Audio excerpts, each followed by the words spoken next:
உங்களுக்கு இயேசு கிறிஸ்து இனியும் நாமத்தினாலே எங்கள் வாழ்த்துதலை தெரிவித்துக் கொள்கிறோம். हमारे कन्वेंशन की इस धारावाहिक सभा के अंत चौथा दिन की शाम के समय जो कोई हमारे बीच में उपस्थित है, प्रभु यीशु मसीह के मधुर और मीठी नाम से हम सबको स्वागत करते हैं. நம்முடைய மகிமை தேவன் இந்த மாலை வேளையில் நம்முடைய மத்தியிலே அவர் அசைவாடி கொண்டிருக்கிறார். हमारा महिमा बराबर परमेश्वर इस शाम के समय वो हमारे बीच में मंडरा रहा है.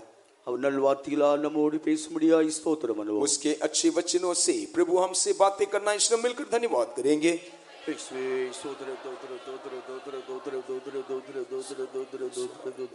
யோவான் எழுதின சுவிசேஷம் 4ஆம் அதிகாரம் 28வது வசனத்தையும் 39வது வசனத்தையும் நாம் படிப்போம். யோனா सुसमाचार चौथा अध्याय के 28वां वचन और उसके 39वां वचन को पढ़ेंगे.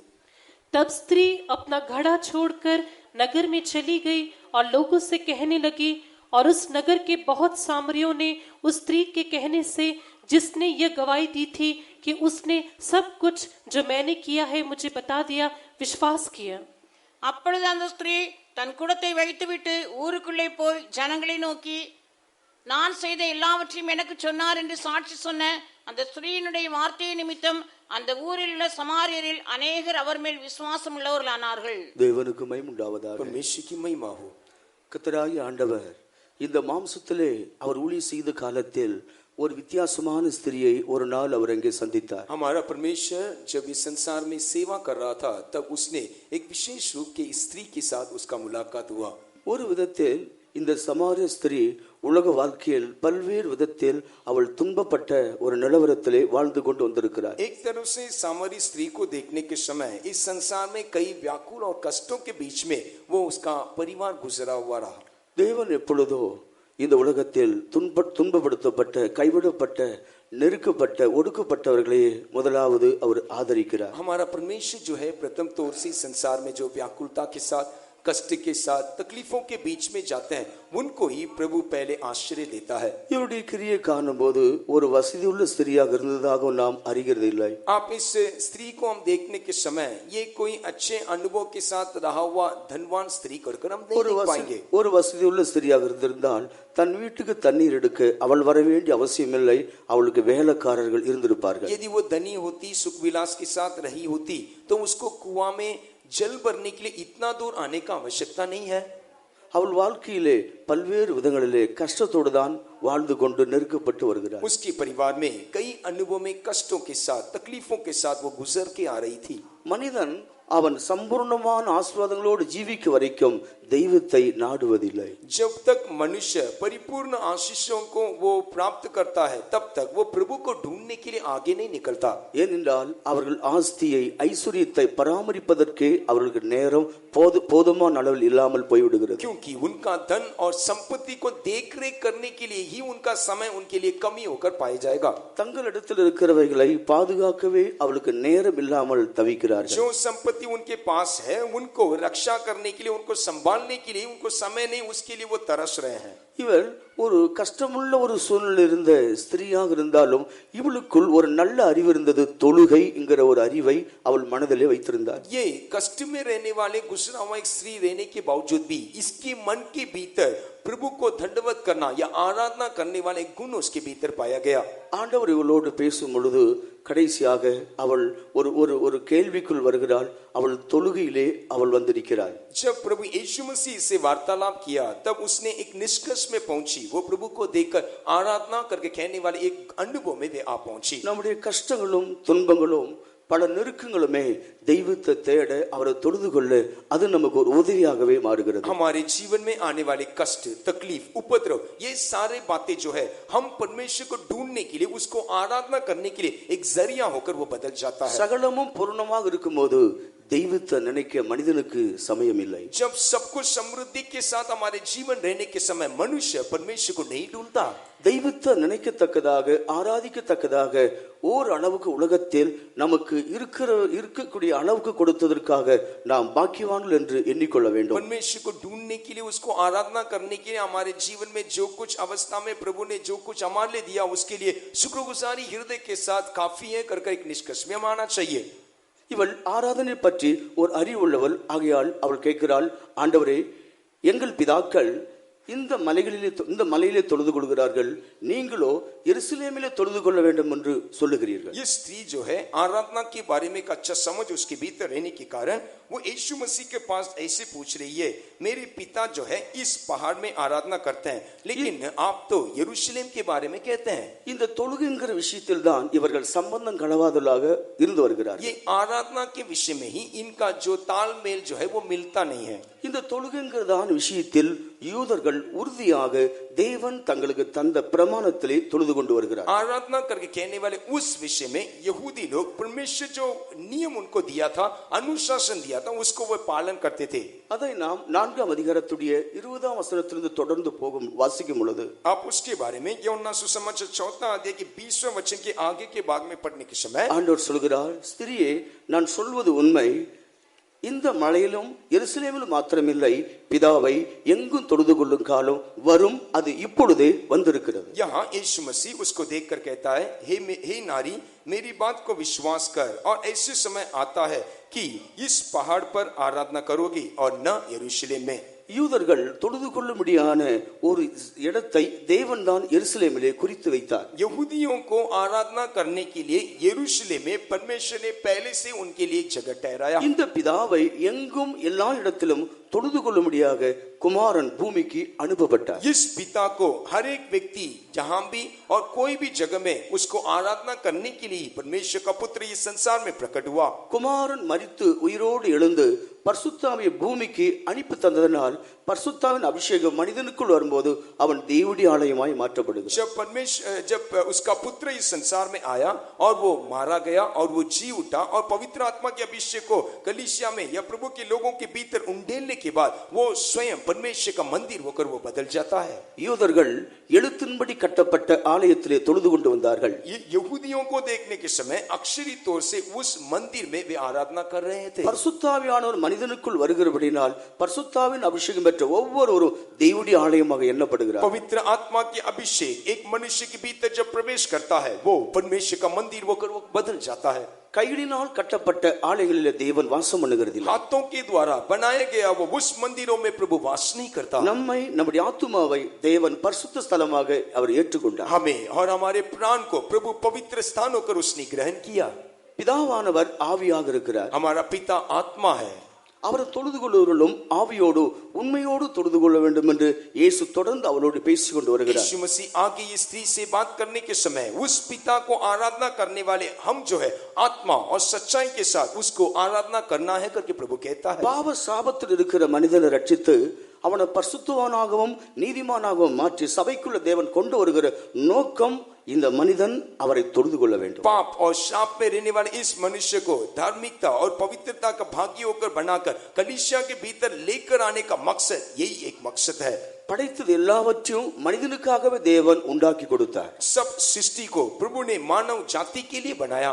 மனிதன் படைத்ததோ இந்த மனிதன் தன்னையே வணங்கும்படி தேவன் அவனை சிருஷ்டித்தார். लेकिन मनुष्य को प्रभु ने सृजाने का एक ही मकसद ये मानव जाति परमेश्वर को आराधना करना और उसको ढूंढना चाहिए. ஆகையால் இந்த தேவன் ஆவியாக இருக்கிறபடினால் தன்னை தொழுது கொள்கிறவர்களும் ஆவியின் அபிஷேகத்தோடு உண்மையோடு அவரை தொழுது கொள்ள அவர் விரும்புகிறார். ये परमेश्वर आत्मा होकर रहने के कारण इसको ढूंढने वाले परमेश्वर के लोग आत्मा और सच्चाई के साथ उसको उपासना करना है करके प्रभु चाहता है. நம்முடைய ஆராதனையுடைய தொழுகையானது தேவனுக்கு ஏற்றதாக இருக்க வேண்டும் என்பதை நாம் விளங்கிக் கொள்ள வேண்டும். हमारा आराधना और हमारा उपासना जो है वो परमेश्वर की योग्य उसकी प्रसन्न योग्य रहना है करके हमें समझना होगा. தேவன் பிரியப்படக்கூடிய ஒரு ஆராதனையை நாம் செய்யும்படியாக அவர் வாஞ்சிக்கிறார். परमेश्वर प्रसन्न करने वाले ऐसे एक आराधना हम करना है करके वो चाहता है. அதைத்தான் பவுல் எபிரேயருக்கு சொல்லும் பொழுது उसके बारे में संत पौलुस इब्रानी के लिए लिखने के समय தேவன் பிரியப்படுகிற ஆராதனை நாம் செய்யும்படி प्रभु के प्रसन्न योग्य आराधना हम करने के लिए நாம் பயபக்தியோடு கூட அவருக்கு ஆராதனை செய்ய வேண்டும். हम डरते हुए कांपते हुए उसका आराधना करना चाहिए. ஒன்று பயத்தோடும் இரண்டாவது பக்தியோடும் அவரை ஆராதிக்க வேண்டும். हम डर के साथ और भक्ति के साथ उसका आराधना हमें करना होगा. நம்முடைய தேவன் அவர் சகல சிருஷ்டிக்கும் அவர் அதிகாரம் உள்ளவர், சகல சிருஷ்டின் மேலும் அதிகாரம் பெற்றவர். மனிதன் அவருக்கு பயப்பட வேண்டும். हमारा परमेश्वर जो है पूरे सृष्टि के ऊपर वो अधिकार रखने वाला प्रभु है. मानव जाति उसको देखकर डरना चाहिए. பயத்தோடும் நடுக்கத்தோடும் இந்த தெய்வத்தை மனிதன் தொழுது கொள்ள வேண்டும். डर के साथ कांपते हुए इस परमेश्वर को मनुष्य आराधना करना है. பரிசுத்தத்தோடும் பரிசுத்த அலங்காரத்தோடும் இந்த தேவனை தொழுது கொள்வதையே கர்த்தர் விரும்புகிறார். पवित्रता के साथ पवित्रता में शोभायमान होकर इस परमेश्वर को आराधना करना ही प्रभु हमारे लिए ठहराया है. அப்படி பிதாவை எங்கும் தொழுது கொள்ளும் காலத்திலே நாம் வாழ்ந்து கொண்டிருக்கிறோம். ऐसे एक समय आ पहुंचा है कि हर एक व्यक्ति जहां कहीं वो चाहता है वो पिता को वो आराधना कर सकता है. இந்த ஸ்திரீ தினந்தோறும் யாக்கோபின் கிணற்றில் வந்து அவர் தண்ணீர் எடுத்து அவள் குடித்து பிழைத்து வந்தாள். ये स्त्री को हम देखने के समय वो याकूब के कुआं के पास हर दिन आती और उसका जल भरती और उसको पीकर वो अपने जीवन जी रही थी. இந்த ஸ்திரீக்கு ஒரு நித்திய ஜீவனை கொடுக்க வேண்டும் என்று பிதா அறிந்திருந்தார். குமாரன் அவளை தேடி வருகிறார். इस स्त्री को एक नित्य जीवन को देना है पिता जानता था, इसीलिए वो अपना बेटा को उसके पास भेजता है. எத்தனை முறை குடித்தாலும் தாகம் தீராத தண்ணீரை இவள் குடித்து ஜீவித்து வருகிறார். कितना ज्यादा उस पानी को पीने से भी उसका प्यास नहीं बुझता, वैसे जल को वो पी रही थी. இந்த யாக்கோபின் கிணறு என்பது ஒரு அழிவுக்குரிய கிணறு தான். ये याकूब का कुआं करके कहने के समय वो नाश होने वाला एक कुआं है. இது பூமியில் மனிதனுடைய தாகத்தை தீர்க்கும்படி உண்டாக்கப்பட்ட ஒரு கிணறு. ये पृथ्वी में मनुष्य के प्यास को बुझाने के लिए ठहराया हुआ एक कुआं है. ஆனா இயேசுடைய விழா பிளக்கப்பட்ட பொழுது அது ஊற்றாக மாற்றப்பட்டு இந்த தண்ணீரோ நித்திய ஜீவகாலம் எல்லாம் மனிதனுக்குள் ஊறுகிற நீரூற்றாக அவனுக்குள்ளே கொண்டு வரப்படுகிறது. जब यीशु मसीह का पसली भेदा गया था, वहां से निकला हुआ वो लहू और जल जो है उसके भीतर एक सोता होकर निकला जो उसके भीतर उस अनंत जीवन को देता है. நித்தியமாக அவனுக்குள் ஊறுகிற நீரூற்றாக பேலன்ஸ் செய்கிறது. नित्यता से नित्यता तक उसके भीतर वो सोता जो है उमड़ता ही रहेगा. அவர் என்றென்றைக்கும் நித்திய ஜீவனை மனிதனுக்காக கொடுக்கும்படி விழாவை பிளக்க ஒப்பு கொடுத்தார். हर समय के लिए मानव जाति के लिए उस अनंत जीवन को देने के लिए उसने अपने पसली को भेदने के लिए वो सौंप दिया. ஆகையால் ஒவ்வொரு மனிதர்களும் ரட்சிப்பின் ஊற்றிலிருந்து மகிழ்ச்சியோடு தண்ணீரை அவர்கள் முண்டு அவள் பருக வேண்டும், குடிக்க வேண்டும். इसलिए हर एक लोग उस उद्धार के कुआं से आनंद के साथ खुशी के साथ उस जल को हमें पीना होगा. யாக்கோபின் கிணற்றுள்ள தண்ணீரை குடிப்பவர்களுக்கு ஓரளவுக்கு அந்த நேரத்தில் தாகம் தீரும். ஆனால் இந்த ஜீவ ஊற்றில் இருக்கிற தண்ணீரை குடிக்கிறவர்களுக்கோ தாகம் அது தீர்ந்து சந்தோஷத்தை மகிழ்ச்சியை உண்டு பண்ணும். याकूब के कुआं के पानी को पीने वाले थोड़े समय के लिए उनका प्यास बुझता होगा, लेकिन इस जीवन के जल के सोता के नदी से जो पिएगा वो अनंत काल तक वो कदापि प्यासा नहीं होगा. இந்த ஸ்திரியோ ஆண்டவரோடு பேசின பின்பு தன் குடத்தை அங்கே வைத்து விட்டாள். ये स्त्री यीशु मसीह के साथ बातें करने के बाद वो अपने घड़ा को वहां ही रख छोड़कर चली गई. அவள் கொண்டு வந்த குடத்தை கிணற்றின் அருகே வைத்துவிட்டு அவள் ஊருக்குள்ளே போய் பலருக்கும் தன்னுடைய சாட்சியை அறிவிக்கிறார். वो जिस घड़ा को लेकर जल भरने के लिए कुआं के पास आई, उस घड़ा को कुआं के पास रखकर वापस वो नगर के भीतर चली गई और अपने गवाह को बताने लगी. இவருடைய சாட்சி கேட்ட அந்த ஜனங்களுக்குள் ஆண்டவர் மேல் ஒரு விசுவாசம் உண்டாகிறது. उसके गवाह को सुनने वाले नगर के निवासी के भीतर प्रभु यीशु मसीह के प्रति एक विश्वास उत्पन्न हुआ. இவள் சாட்சி கேட்டு ஆண்டவர் விசுவாசித்த பலரும் திரண்டு இயேசு இருக்கிற இடத்துக்கு கூடி வருகிறார்கள். इस गवाह को सुनकर विश्वास किए हुए लोग बड़े झुंड जो है प्रभु यीशु मसीह जहां थे उसके पास वे निकल आए. இந்த ஸ்திரியுடைய பாவ தாகம் தீர்க்கப்பட்டது, ஜீவ ஊற்று அவளுக்குள்ளே திறக்கப்பட்டது. பின்பு இவளுக்குள்ளே ஒரு ஊற்று திறக்கப்பட்டு இவள் தாகம் கொள்ளுகிறாள், சாட்சியின் மேல் தாகம் கொள்ளுகிறாள். ये इसके भीतर रहने वाला पाप का उस प्यास बुझाया जाकर वो जो है जीवन का उस जल का सोते के लिए प्यासा होकर गवाह होकर वो हरेकों के पास जाकर उस अपने गवाह को बोल रही है. இதுவரையிலும் தனக்காக கவலைப்பட்டவள் இப்பொழுது அவள் சத்தியத்துக்காக கவலைப்படுகிற இடத்துக்கு கொண்டு வரப்பட்டாள். अब तक वो अपने लिए चिंता कर रही थी, लेकिन आगे वो ऐसी जगह में लाई गई जहां वो सच्चाई के लिए वो चिंता कर रही है. ரட்சிப்படைந்த தேவனுடைய பிள்ளைகளுக்குள் இருக்க வேண்டிய 7 விதமான தாகத்தை குறித்து நேற்று தினத்தில் நாம் படித்தோம். அதில் 5 விஷயத்தை நாம் கவனித்திருக்கிறோம். उद्धार प्राप्त किए हुए प्रभु के लोगों के भीतर रहने वाले 7 प्यास के बारे में कल हमने ध्यान किया था, उसमें 5 बातों को कल हमने साझा किया। நாம் பெற்ற ரட்சிப்பை மற்றவர்களுக்கு அறிவிக்கக்கூடிய ஆத்தும தாகம் நமக்கு தேவை. हमने जो उद्धार प्राप्त किया है, उस उद्धार को दूसरों के साथ बांटने वाला एक प्राण का उस प्यास हमारे लिए आवश्यक है। மனம் திரும்பி ஞானஸ்நானம் பெற்றவர்கள் பரிசுத்தாவின் அபிஷேகத்தை பெறக்கூடிய ஒரு தாகத்தை தங்களில் அவர்கள் கொண்டு வர வேண்டும். जो कोई मन फिरा कर पानी के बपतिस्मा ले लिए, उनके भीतर पवित्र आत्मा के अभिषेक को पाने वाला एक प्यास उनके भीतर आना होगा। பரிசுத்தாவியை பெறாவிட்டால் அவர்கள் தெய்வத்தை முழுவதும் அனுபவிக்க முடியாது. यदि वो पवित्र आत्मा के अभिषेक को नहीं पाए हैं, वो परमेश्वर को पूरी रीति से अनुभव नहीं कर पाएंगे। பரிசுத்த ஆவியானவர் அவர் பரலோகத்தின் ஈவு என்று வேதம் சொல்லுகிறது. पवित्र आत्मा का अभिषेक वो स्वर्ग का एक वरदान है करके प्रभु का वचन कहता है। பரலோகத்தின் நல்ல ஈவை ஒரு மனிதன் இந்த பூமியிலே அனுபவிக்க வேண்டும். स्वर्ग का ये अच्छा वरदान पृथ्वी में रहने वाले एक मनुष्य उसको अनुभव करना चाहिए।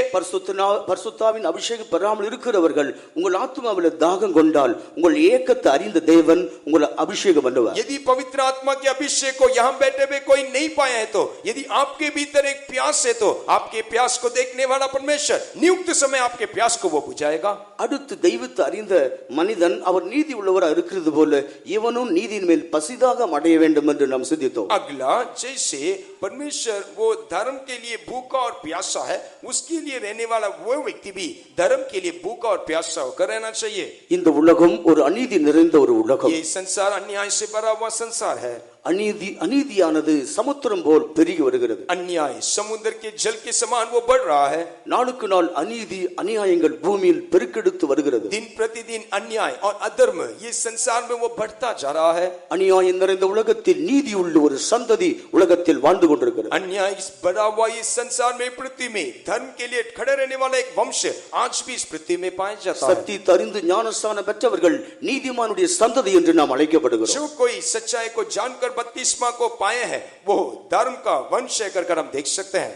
நீதி உண்டு என்றும் நீதி நிலைநாட்டவும் நாம் தேவனால் ரட்சிக்கப்பட்டிருக்கிறோம். हम प्रभु के ओर से उद्धार इसीलिए पाए हैं कि हम धर्म को साबित करना और धर्म के मार्ग में हम चलना चाहिए। மாத்திரமில்லை, நான்காவதாக ஒரு தாகம் வேத வசனங்கள் நம்மிலே நிறைவேறத்தக்கதாக, வேத வசனத்தின்படி ஜீவிக்கத்தக்கதாக ஒரு தாகம் வசனத்தின் மேல் நமக்கு தேவை. चौथा, हमें परमेश्वर के वचन के ऊपर एक प्यास होना, प्रभु का वचन हमारे जीवन में पूरा होना और प्रभु के वचन के अनुसार हम चलने के लिए एक प्यास हमारे भीतर रहना चाहिए।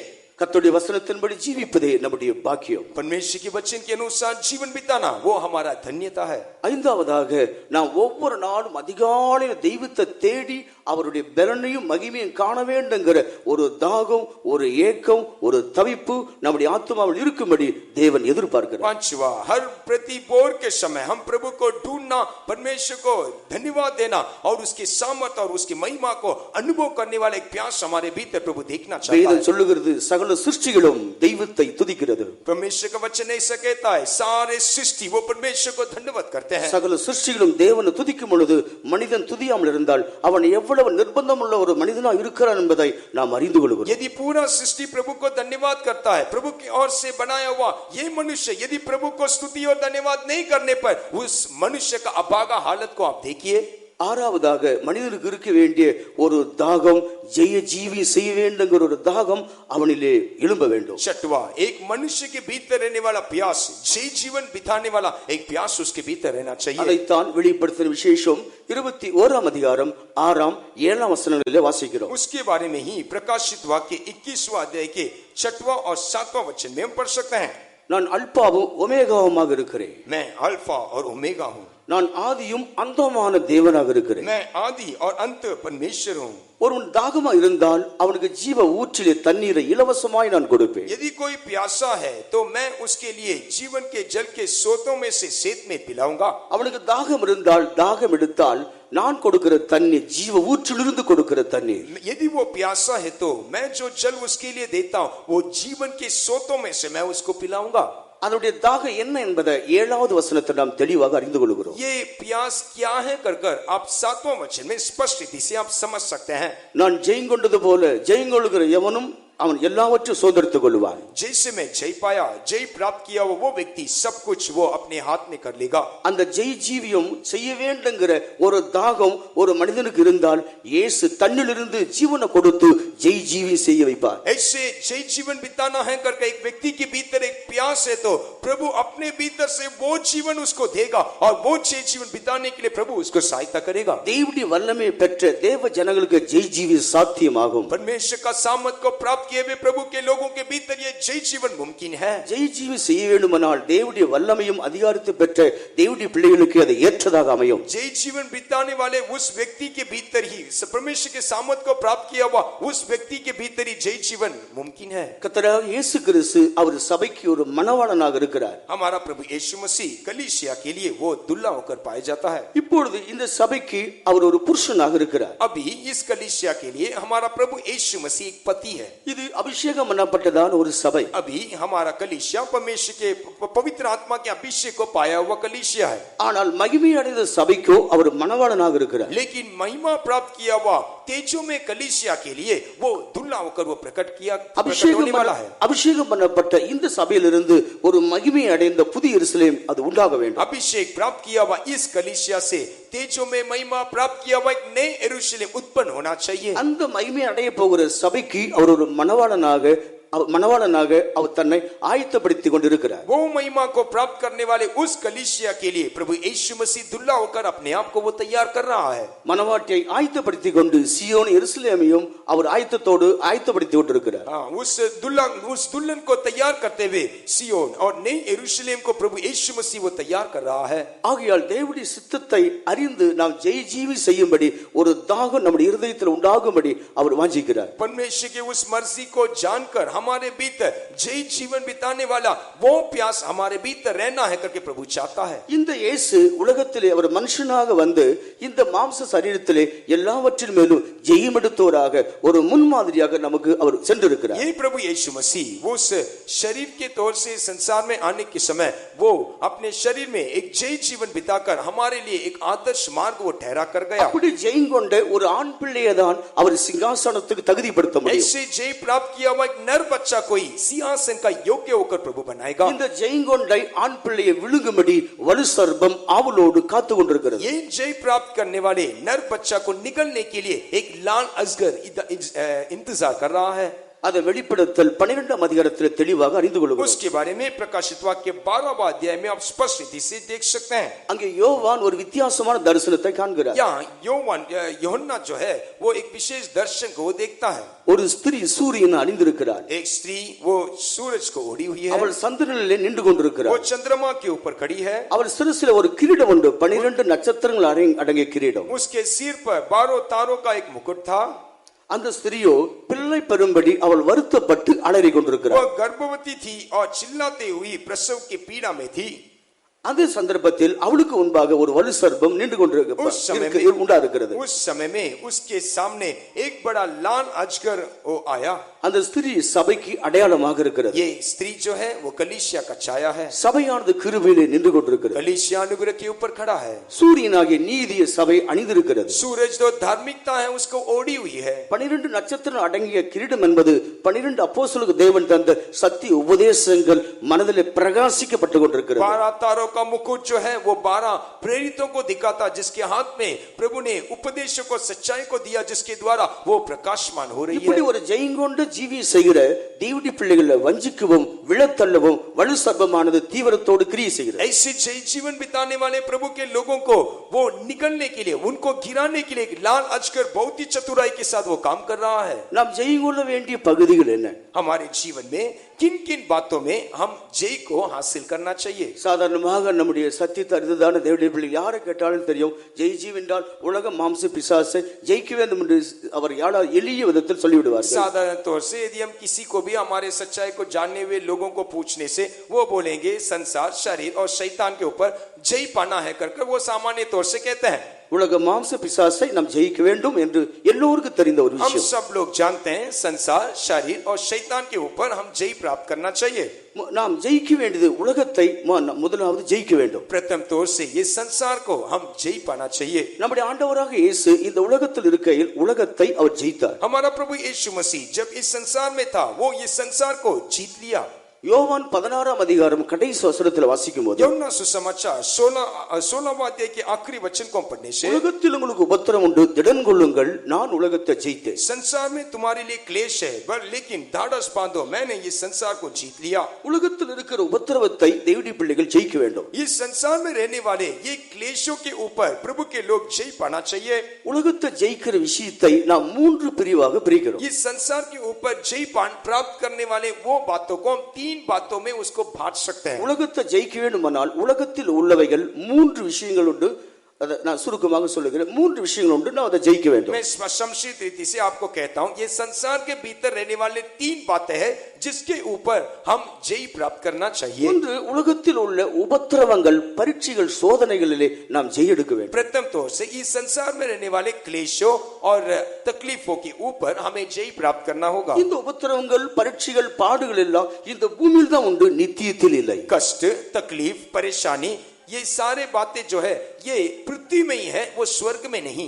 நாம் தேவன் அறிந்தபடியினால் உலகம் நம்மை பகைக்கிறது. हम प्रभु यीशु मसीह को जानने के कारण ये संसार हमें नफरत करता है. நமக்கு கிறிஸ்து நிமித்தம் வருகிற எல்லா உபத்திரவங்களிலும் தோல்வி இல்லை, ஜெயம் அடைய வேண்டும், ஜெயிக்க வேண்டும், முன்னேறி போக வேண்டும். यीशु मसीह के खातिर हमारे विरोध सामना करने वाले हर एक कष्टों के ऊपर, परेशानियों के ऊपर, क्लेशों के ऊपर हम जय प्राप्त करना चाहिए. जय के साथ हमें आगे बढ़ना होगा.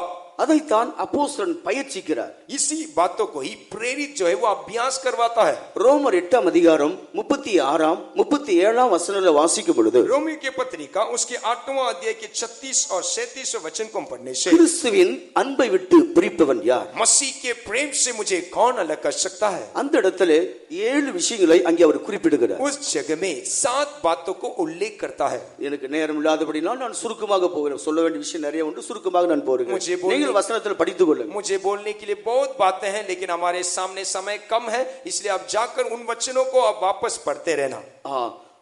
அங்கே 7 சத்துருக்கள் உண்டு. वहां 7 शत्रुओं को देख सकते हैं. எப்படி கானான் தேசத்தில் 7 ஜாதிகள் இருந்ததோ किस रीति से कनान देश में 7 जातियों को देख सकते हैं, அதே போல நமக்கு உபத்திரவத்தை சரீரத்தை உண்டு பண்ணக்கூடிய 7 சத்துருக்கள் அங்கே இருக்கிறது. वैसे हमारे भीतर क्लेश को उत्पन्न करने वाले 7 शत्रुओं को वहां हम देख सकते हैं. இப்படிப்பட்ட சத்துருக்கள் வியாகுலங்கள், துன்பங்கள், துக்கங்கள், பஞ்சம், பட்டயம், நிர்வாணம், நாசமோசம், இவைகள் எல்லாம் நமக்கு ஒரு சத்துருக்களாக நம்ம தோல்வியடைய செய்கிற வல்லமைகளாக இருக்கிறது. क्लेश, संकट, उपद्रव, आकाल, नंगाई, जोखिम, तलवार, ये सारे बातें जो है हमें कष्ट में लाकर हमें तकलीफ देने के लिए एक शत्रु होकर हमारा सामना करता है. நிச்சயமாகவே நாம் இவைகளை மேற்கொள்ளக்கூடிய கிருபையை பெற்றுக்கொள்ள வேண்டும். निश्चय इसको प्रबल करने वाले अनुग्रह को हम प्राप्त करना होगा. நமக்கு வியாகுலங்கள், துக்கங்கள் வரும்போது அதை ஜெயிக்க தான் வேண்டும். जब कभी क्लेश आता है, दर्द आता है, दुख आता है, हम उसको जय पाना चाहिए. பசியும் பட்டினியும் நாம் ஜெயிக்க தான் வேண்டும். नंगाई और जोखिम और आकाल के ऊपर हमें जय प्राप्त करना है. சில வேளையில் வெறுமையாக்கப்பட்ட ஒரு சூழ்நிலை கர்த்தர் நம்ம நடத்துவார், அதுல சந்தோஷமாய் போய் ஜெய எடுக்க வேண்டும். कई समय प्रभु हमें एक छूछा अवस्था में, खाली अवस्था में चलाएगा, उस समय भी आनंद और खुशी के साथ हम आगे இந்த बढ़ना है. உலகத்தில் எல்லாம் இருக்கும்போது சந்தோஷப்படுவது ஒரு மனுஷ வாழ்க்கை. इस संसार में यदि सब हमारे लिए उपलब्ध है तो हर एक मनुष्य जो है वो आनंद के साथ जीवन बिताता है, वो उसका एक जीवन है.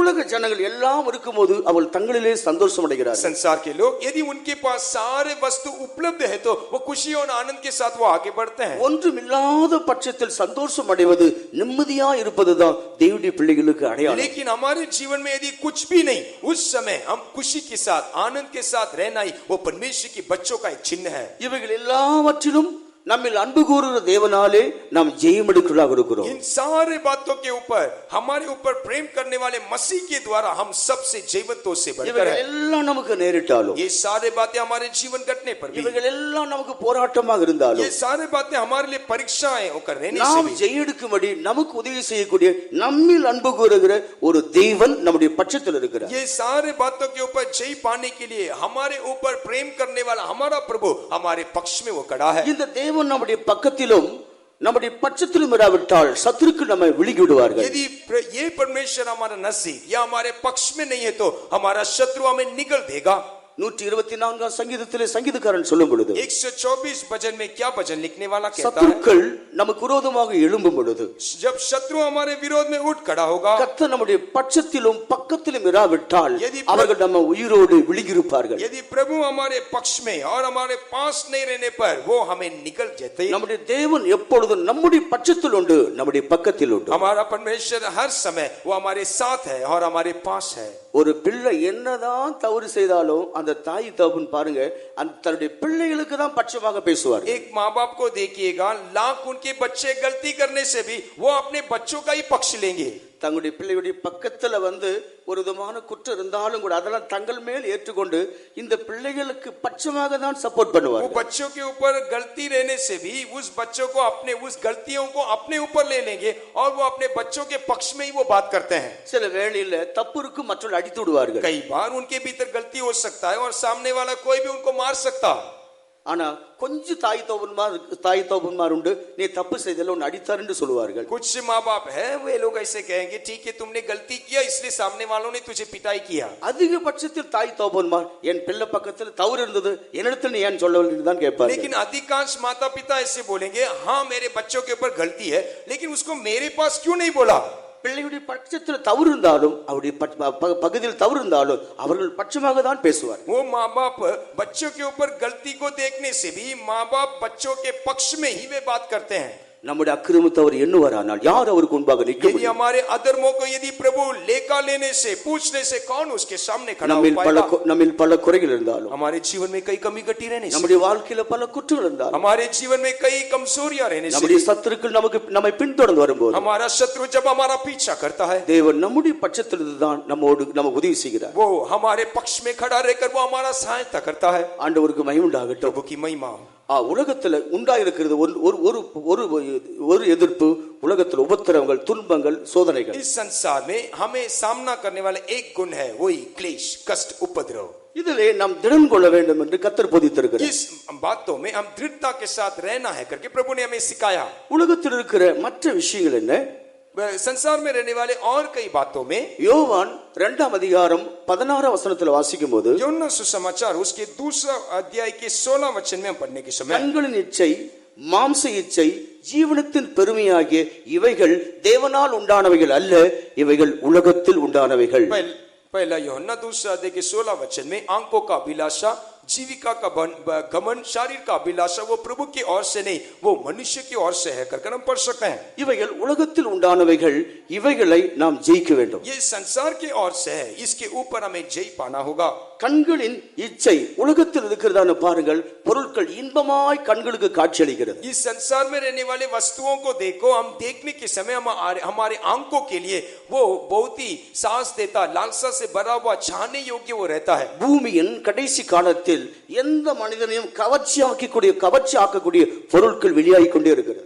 संसार के या पृथ्वी के अंतिम समय में पहुंचे हुए हमें आकर्षित करने के लिए, हमारे आंखों को अपने वश में लाने के लिए कई वस्तुओं को उपलब्ध कर किया गया है. எந்த மனிதனையும் வஞ்சிக்கக்கூடிய, எந்த மனிதனும் இழுக்கக்கூடிய பொருட்கள் பூமியில் வெளியே வந்து கொண்டே இருக்கு. किसी भी मनुष्य को धोखा देने के लिए, किसी को भी अपने ओर विवश करने के लिए ऐसे कई वस्तु संसार में उपलब्ध किया गया है. இவைகள் உலகத்தில் உண்டானவைகள், இவைகள் தேவனால் உண்டானவைகள் இல்லை. ये सारे बातें वो संसार के ओर से है, वो परमेश्वर की ओर से नहीं.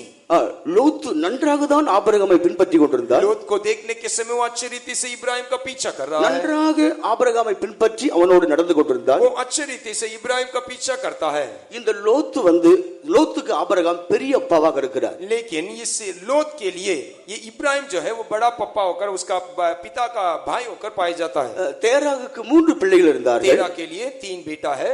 இந்த லோத்துடைய தகப்பனார் கடைசியாக பிறந்தவர். लेकिन ये लोत का पिता जो है वही आखिरी है. அவர் கல்தேரிய தேசத்திலேயே மரித்து விட்டார். वो कसदियों में ही उसका मृत्यु हो गया. தன்னுடைய பெரியப்பாவாகிய ஆபிரகாமை இவன் பற்றி கொண்டு ஒரு தகப்பனை போல அவருக்கு கீழ்ப்படிந்து வந்தார். अपने पिता का बड़ा भाई इब्राहिम जो थे उसके साथ ही रहकर उसका आज्ञा मानकर उसके साथ वे अपने जीवन गुजारा कर रहा ஆனா था। அவரை விட்டு பிரிப்பதற்கு ஏதுவாக இருந்தது என்ன? लेकिन उसको इब्राहिम के साथ अलग करने का क्या कारण था? யோர்தானின் சமபூமியிலே அவருடைய கண்கள் போய்விட்டது. यरदन का उस चौरस भूमि में उसका आंख भटक गया। யோர்தானின் சமபூமியிலே அவன் இழுக்கப்பட்டான். यरदन के उस भूमि को देखकर वो खींचा गया। யோர்தானின் சமபூமியினால் இழுக்கப்பட்டு அவன் தகப்பனை விட்டு பிரிந்து விட்டான். यरदन के उस भूमि जो है उसके नस्ल को विवश कर लिया और उस पिता से वो अलग हो गया। அந்த யோர்தானின் சமபூமியானது சுட்டரிக்கப்பட்டது. इस यरदन का उस चौरस भूमि वो पूरी तरह से नाश किया गया। அந்த யோர்தானின் சமபூமியானது லோத்தின் காலத்திலே சுட்டரிக்கப்பட்டது. इस यरदन का चौरस भूमि लोत के समय पर वो पूरी तरह से नाश किया गया। அவனுடைய காலத்திலும் கூட முழுவதும் அங்க அவனால் இருக்க முடியவில்லை. उस समय वो अपने पूरे जीवन भर उस स्थान में वो नहीं रह पाया। கண்களுக்கு விரும்புகிறதெல்லாம் மனிதன் பின்பற்றி போனான். यदि आंख में जो कुछ अच्छा लगता है उसके पीछे यदि मनुष्य दौड़ने தன் से, கண்களுக்கு அழகான பொருட்களின் பின்னாடி அவன் போனான். यदि आंख में जो कुछ अच्छा लगता है उस वस्तुओं के पीछे यदि मनुष्य दौड़ने से, கண்களுக்கு அழகான பணத்தின் மேல் மனிதன் கவனம் வைத்தார். यदि आंखों के लिए सुंदर दिखने वाले पैसे के पीछे यदि मनुष्य दौड़ने पर, கண்களுக்கு அழகான ஆஸ்தி ஐஸ்வர்யத்தின் மேல் மனிதனுடைய கவனம் போய்விட்டார். यदि आंखों में सुंदर रहने वाले संपत्तियों के पीछे, धन के पीछे यदि मनुष्य दौड़ने அவைகளை से, ஜெயிக்காவிட்டால் அவைகள் உன்னை அழித்து விடும். यदि उसके विरोध उसके ऊपर आप जय नहीं प्राप्त करने से वो आपको नाश करेगा। எந்த வல்லமையினால் நாம் தோல்வி அடைகிறோமோ அந்த வல்லமையை நம்ம அழித்து விடும். जिस बातों से हमारा जीवन में पराजय को सामना करते हैं वो हमारे जीवन को नष्ट कर डालेगा। ஒரு பாம்பை வீட்டுக்குள்ள வந்தால் அது ஒரு சிறிய குட்டியாக இருக்கலாம். அதை உடனே நம்ம அடித்து போடாவிட்டால் அது ஒரு நாள் பெரிதாக வளரும்.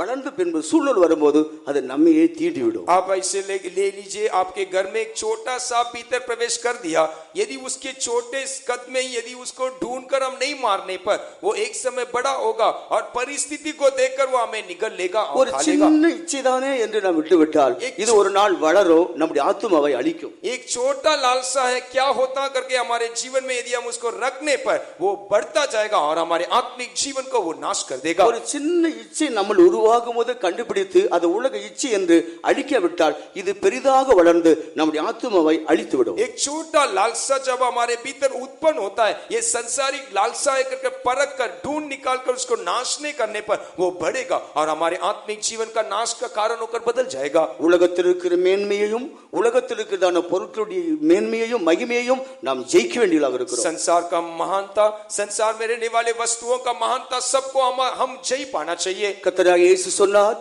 உலகத்தின் அதிபதி இடத்துக்கு வருகிறான், அவனுக்கு என்னிடத்தில் ஒன்றும் இல்லை. प्रभु यीशु मसीह ने ऐसे कहा, संसार का सरदार मेरे पास आता है और मेरे पास उसका कुछ भी नहीं। உலக சம்பந்தப்பட்ட ஒன்றினாலும் அவர் இழுக்கப்படவில்லை. संसार के कोई भी वस्तुओं के द्वारा हमारा प्रभु यीशु मसीह खींचा नहीं गया। அவைகள் எல்லாவற்றை ஜெயித்து ஒதுக்கி வைத்தார். वो सारे बातों के ऊपर प्रभु यीशु मसीह जयवंत हुआ और उसको अलग रख दिया। அடுத்து மூன்றாவதாக இந்த உலகத்தை ஜெயிக்கிற விஷயத்தை, அதாவது ஜீவனத்தின் பெருமையோடு நாம் கொண்டு வருகிறோம். आप तीसरा, इस संसार को जय प्राप्त करने वाले वो गुण को आप जीविका के घमंड के साथ हम तुलना कर सकते हैं। ஜீவனத்தின் பெருமை இந்த உலகத்தில் மனிதனுக்கு நல்ல ஞானத்தையும் ஐஸ்வர்யத்தையும் நல்ல மகிமையும் உயர்வையும் கொடுக்கும் போது, इस जीवन का घमंड एक मनुष्य को ज्ञान, बुद्धि, संपत्ति, ये सारे बातें उसको देने के समय அவைகளிலே அவன் பெருமை அடைவானானால், जब ये सारे बातों को देखकर यदि वो घमंडी हो जाता, उसका मन फूल அந்த जाता, பெருமை அவனை மனுஷனிலிருந்து கீழே தள்ளிவிடும். वो घमंड उसको मनुष्य से उसको नीचा गिरा देगा। இந்த ஜீவனத்தின் பெருமை நேபுகாத் நேச்சாருக்குள்ளே கிரியை செய்தது. ये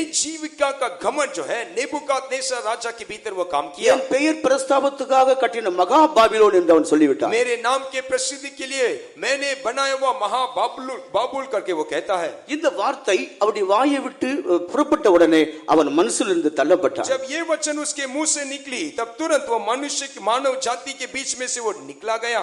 ஜீவனத்தின் பெருமை என்பது தேவனை விட்டு நம்ம பிரிக்கக்கூடிய ஒரு கொடூர சத்துரு என்பதை நாம் அறிந்து கொள்ள வேண்டும். जीविका का घमंड जो है हमें परमेश्वर के साथ रहने वाले वो रिश्ता से हमें तोड़ कर रख देगा कर हमें जानना होगा। சில வேளையில் நம்ம அறியாமலே தேவன் நமக்கு தந்திருக்கிறவைகளிலே பெருமை பாராட்டக்கூடிய ஒரு இடத்தில் நாம் இருக்கக்கூடும். कई बार हमारे जीवन में भी ऐसे हो जाता है कि हमारे जानकारी के बिना ही हमारे जीवन में प्रभु ने दिया हुआ अच्छे गुणों के ऊपर हम घमंड करते हैं। இந்த உலகத்தில் இருக்கிற எல்லாம் ஒரு நாள் நம்மை விட்டு பிடுங்கப்பட வேண்டியது. हाँ, इस संसार के हर एक बातें हमसे छीना जाना चाहिए. இந்த உலகத்தில் இருக்கிற எல்லாம் நம்மை விட்டு பறந்து போய்விடும். ये संसार के हर एक वस्तु हमें छोड़कर वो उड़ जाएगा. உலகத்தில் இருக்கிற ஒன்று நமக்கு சொந்தமானது इस இல்லை. संसार के कोई भी वस्तु वो हमारा नहीं है. ஆகையால் நிச்சயமாகவே உலகத்தை ஜெயிக்கும்படி விசுவாசத்தை நாம் பெற வேண்டும். इसीलिए निश्चित तौर से इस संसार के ऊपर जय पाने वाला विश्वास को हमें प्राप्त करना होगा.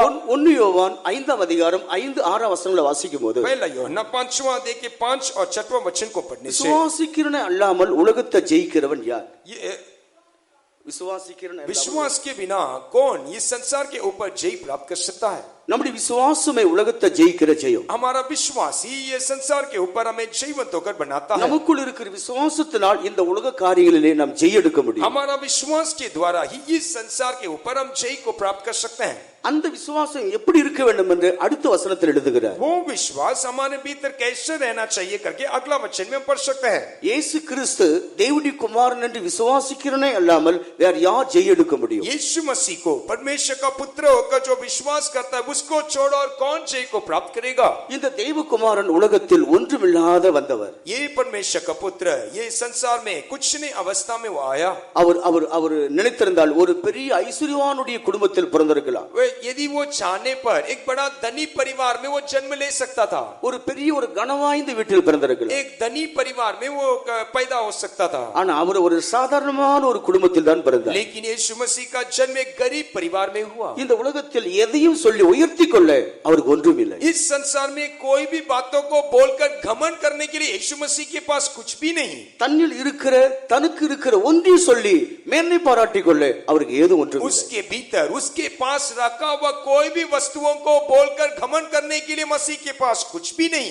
இந்த தேவகுமாரன் தேவனிடத்தில் வந்தவர் என்பதை நான் விசுவாசிக்கும் பொழுது ये परमेश्वर का पुत्र प्रभु के ओर से आया है करके जब हम विश्वास करेंगे நிச்சயமாகவே நமக்கு ஒரு ஜெயம் கிடைக்கும். निश्चय हम भी एक जय को हासिल करेंगे. அந்த சிறுமைப்படுத்தப்பட்ட இயேசுவை நோக்கி நாம் பார்க்கும் பொழுது उस नीचा किया गया हुआ उस यीशु मसीह की ओर हमारे नजर को उठाने से இந்த उலகத்தில் நிச்சயமாகவே நமக்கு ஜெயம் உண்டு. इस संसार के ऊपर निश्चय हम जय को प्राप्त कर सकते हैं. நாம் ஜெயம் கொள்வோம், ஜெயம் எடுப்போம், ஜெய் வீரராக இயேசுவை நாம் சந்திப்போம். हम जयवंत होकर बन जाएंगे. हमारे जीवन में वो जय होगा.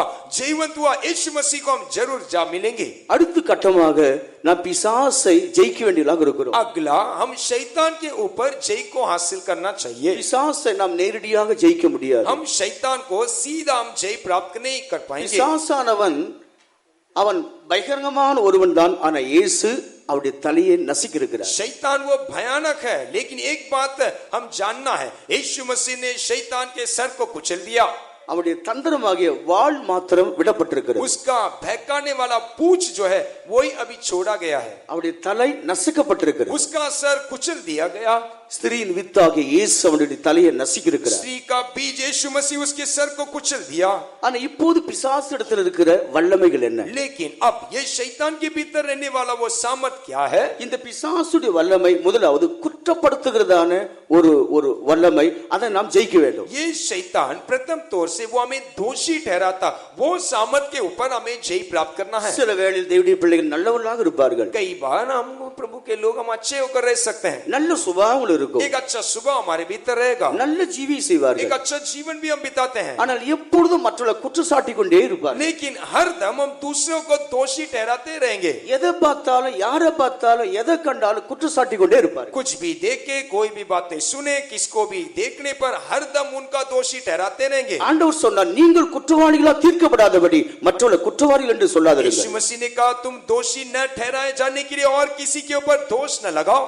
பவுல் எழுதுகிறார், மற்றவனை குற்றச்சாட்டுகிறவனே நீ யாரானாலும் சரி போக்கு சொல்ல இடம் இல்லை. यदि संत पौलुस कहता है दूसरों को दोषी ठहराने वाला तो तेरे लिए और कोई चारा नहीं. வெளிப்படுத்தல் 12:11 வாசிக்கும் போது प्रकाशित वाक्य 12वां अध्याय के 11 वचन को पढ़ने से 12:10 வாசிக்கும் போது 12वां अध्याय के 10वें वचन को पढ़ने से அங்கே நம்முடைய சகோதரர் மேல் இரவும் பகலும் குற்றச்சாட்டினவன் தாழ தள்ளப்பட்டு போனான். वहां भाइयों को दोष लगाने वाला वो अजगर जो है वो पूरी रीति से गिराया गया कर हम पढ़ सकते हैं. ஆண்டவர் ஒருவரையும் குற்றம் சொல்லுகிறது இல்லை. हमारा प्रभु यीशु मसीह किसी को दोष नहीं लगाएगा. குற்றப்படுத்துவதற்கு ஏதுவானவர்களையே அவர் மறைத்து கிருபையாக வெளிப்படுகிறார். यदि दोष लगाने के लिए कुछ काम रहने से भी प्रभु वो सारे बातों को ढाप कर उसको वो धर्मी ठहराएगा. சமுதாயமே குற்றப்படுத்தக்கூடிய ஒரு ஸ்திரீ இயேசுவிடத்துக்கு கொண்டு வரப்பட்டார். ये पूरे जाति जो है एक स्त्री को जब दोषी ठहराता था उस समय वो स्त्री यीशु मसीह के पास लाई गई. அவள் ஒரு பாவியான ஸ்திரீ என்பதை இயேசு அறிந்து கொண்டார். वो पापी स्त्री कर यीशु मसीह जानता था.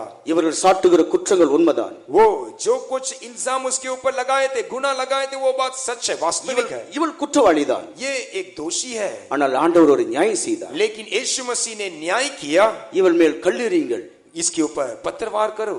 ஆனா உங்களுக்கு ஒரு ஒரு ஒரு ஒரு ஒரு கேள்வி. लेकिन उसके पहले मैं आपके सामने एक सवाल पूछूंगा. உங்களில் ஒரு குற்றமே இல்லாதவன் முதலாவது இவள் மேல் கல்லெறியட்டும். आपके भीतर रहने वाले लोगों के अंदर एक भी दोष नहीं है, वे लोग पहला पत्थर इसके ऊपर मारना. சிறியோர் முதற்கொண்டு பெரியோர் வரைக்கும் மனசாட்சியிலே வாதிக்கப்பட்டவளாய் போய்விட்டார்கள். छोटे से बड़े तक सारे लोग अपने विवेक उनको दोषी ठहराकर वहां से वे निकल गए. மோசே குற்றச்சாட்டக்கூடியவனாக பிரமாணத்தை பெற்றிருந்தாலும் मूसा जो है दोषी ठहराने वाले वो नियमों को वो प्राप्त करने से भी, மோசேயின் பிரமாணம் இப்படிப்பட்டவர்களை கொலை செய்ய வேண்டும் என்பது மோசே பெற்ற பிரமாணம். मूसा का व्यवस्था ऐसे लोगों को पत्थरवार करना, उनको घात करना कर प्राप्त किया. அந்த பிரமாணத்தை மாற்றும்படி மனுஷகுமாரன் பூமியில் வந்து பாடுபட்டார். उस व्यवस्था को दूर करने के लिए मनुष्य का पुत्र इस संसार में आकर वो कष्ट उठाया. ஆண்டவர் பூர்ண பரிசுத்தம் உள்ளவர். हमारा प्रभु यीशु मसीह वो पूरा पवित्र है. அவர் ஒரு குற்றம் இல்லை. उसके भीतर कोई दोष नहीं. அவர் சொல்லுகிறார், ஸ்திரியே நான் உன்னை குற்றப்படுத்துவதில்லை. उसने उस स्त्री को देखकर कहा, मैं तुझे दोषी नहीं நீ ठहराऊंगा. போய் இனி இந்த பாவத்தை செய்யாதே. आगे से तू ऐसे पाप को नहीं करना. இதுவரைக்கும் செய்த பாவங்கள் உனக்கு மன்னிக்கப்படுகிறது. अब तक तूने किया हुआ पापों को मैं क्षमा करता हूँ. இந்த குற்றத்தை இனி செய்யாதபடி நீ ஜாக்கிரதையாக இரு. ये पाप को वापस तू दोहराए बिना तू सावधानी से रहना. ஆண்டவருக்கு மகிமையுண்டாகட்டும். परमेश्वर की महिमा हो. குற்றவாளிகளையும் குற்றப்படுத்தாத ஒரு சுபாவம் தான் தேவனுடைய தெய்வீக சுபாவம். जो कोई दोषी ठहराए गए उनको भी दोष नहीं लगाने वाला स्वभाव हमारा प्रभु यीशु मसीह का है. இன்றைக்கு பிசாசுடைய வல்லமை நம்ம எப்படி தோற்கடித்துக் கொண்டிருக்கிறது? इन दिनों में शैतान का सामर्थ कैसे हमें हराता है. நம்முடைய சகோதரர் மேல் குற்றத்தை நாம் காணும்படி, குற்றம் அவளை சாட்டும்படி, குற்றம் பேசும்படி இந்த சத்துரு நம்முடைய மனதிலே போராடி इन கொண்டிருக்கிறது. दिनों में ये शैतान हमारे मन के ऊपर ऐसे संघर्ष करता है कि हमारे भाइयों को देखने के समय उसके भीतर रहने वाले दोष को, उसको दोष लगाने को और उसके भीतर रहने वाले कमी घटियों को देखने के लिए और बोलने के लिए हमें उत्साह करता है. நம்மை போல் உள்ள நம்முடைய சகோதரருடைய குற்றங்களை குற்றப்படுத்துவோமானால் அந்த பிசாசு நம்ம ஜெயித்து கொண்டிருக்கிறார். यदि हम हमारे भाइयों के भीतर रहने वाले कमी घटियों को हम दोष लगाने पर वो शैतान हमें वो दोषी ठहराएगा. மற்ற குற்றச்சாட்டுகிற சுபாவத்தின் மேல் நமக்கு ஜெயம் வந்தால் சாத்தானை ஜெயித்தவர்கள் தான். यदि दूसरों को दोषी ठहराने वाले बातों से हम जयवंत होंगे तो वो शैतान के ऊपर हम जय प्राप्त कर सकते हैं. இரண்டாவது, இந்த பிசாசுடைய ஆயுதம் என்ன? दूसरा, ये शैतान का हथियार कौन कौन से है. தந்திரமாய் கிரியை செய்வான். वो बहुत ही चालाकी से काम करेगा. பிசாசு தந்திரம் உள்ளவன், தந்திரமாய் கிரியை செய்வான். ये शैतान बहुत ही चालाक है. वो अपने बहुत ही धूर्तता से वो काम करता है. பவுல் சொல்கிறார், பிசாசினால் நாம் மோசம் போகாதபடி அவன் தந்திரங்கள் நமக்கு தெரியாதவைகள் அல்லவே. संत पौलुस ऐसा कहता है, शैतान हमें धोखा ना दे, उसके चालाकियों से हम अनजान होकर ना रहे. அதை 2 கொரிந்தியர் 2ஆம் அதிகாரத்துடைய 11ஆம் வசனத்திலிருந்து நாம் படிக்கலாம். आप उसके बारे में दूसरा कोरिन्थी 2:11 वचन में हम पढ़ सकते हैं. நீங்கள் யாருக்கு மன்னிக்கிறீர்களோ நான் அவளுக்கு மன்னிக்கிறேன். आप जिसको क्षमा करेंगे उसको मैं भी क्षमा करूंगा. நீங்க யாருக்கு மன்னிக்கலையோ அவர்களுக்கு நான் மன்னிக்கிறது இல்லை. आप जिसको क्षमा नहीं करेंगे मैं भी उनको क्षमा नहीं करूंगा. சில ஒழுங்குகள் பிரமாணங்கள் சபைக்கு உண்டு.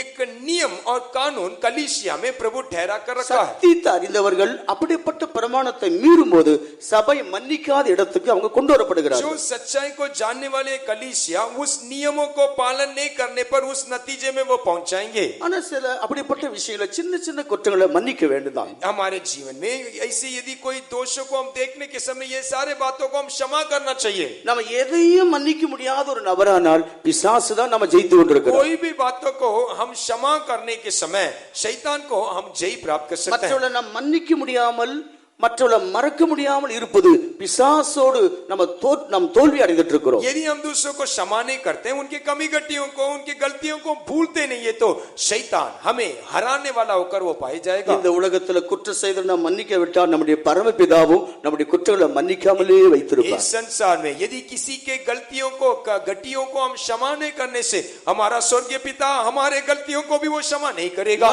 மனிதனுடைய தப்பிதங்களை மனப்பூர்வமா மன்னிக்க விட்டால் உங்கள் பரமபிதாவும் அப்படியே செய்வார். यदि मनुष्य की गलतियों को पूरे मन के साथ हम क्षमा नहीं करने पर हमारा स्वर्गीय पिता वैसे ही हमसे भी कर देगा. இதுதான் பவுல் எபேசியர் 6 அதிகாரம் 11 வசனத்தில் சொல்லும்போது इसके बारे में इफिसी की पत्रिका 6वां अध्याय के 11 वचन में संत पौलुस कहने से அவருடைய தந்திரங்களோடு எதிர்த்திருக்கும்படி நாம் தேவனுடைய வல்லமை பெற்றுக்கொள்ள வேண்டும். उसकी हर एक चालाकियों को सामना करने के लिए परमेश्वर के सामर्थ से परिपूर्ण होकर हमें रहना है. கர்த்தருடைய வல்லமையிலும் சத்துவத்தில் நாம் பலனடைய வேண்டும். परमेश्वर के सामर्थ में हमें बलवंत होना चाहिए. பரிசுத்த ஆவியின் பலத்தில் உள்ளவர்களே அவருடைய தந்திரத்தை கண்டுபிடிக்க முடியும். जो कोई पवित्र आत्मा से भरपूर रहते हैं वही शैतान के हर एक युक्तियों को वो समझ सकते हैं. பிசாசு கொண்டிருக்கிற எல்லா தந்திரங்களையும் நாம் மேற்கொள்ள வேண்டும். शैतान के हर एक युक्तियों को हमें प्रबल करना होगा. தன் தந்திரத்தினால் தான் இயேசு கிறிஸ்துவை தோற்கடிக்க அவன் வந்தான். ये यीशु मसीह जो है शैतान जो है अपनी युक्तियों से यीशु मसीह को हराने के लिए वो आया.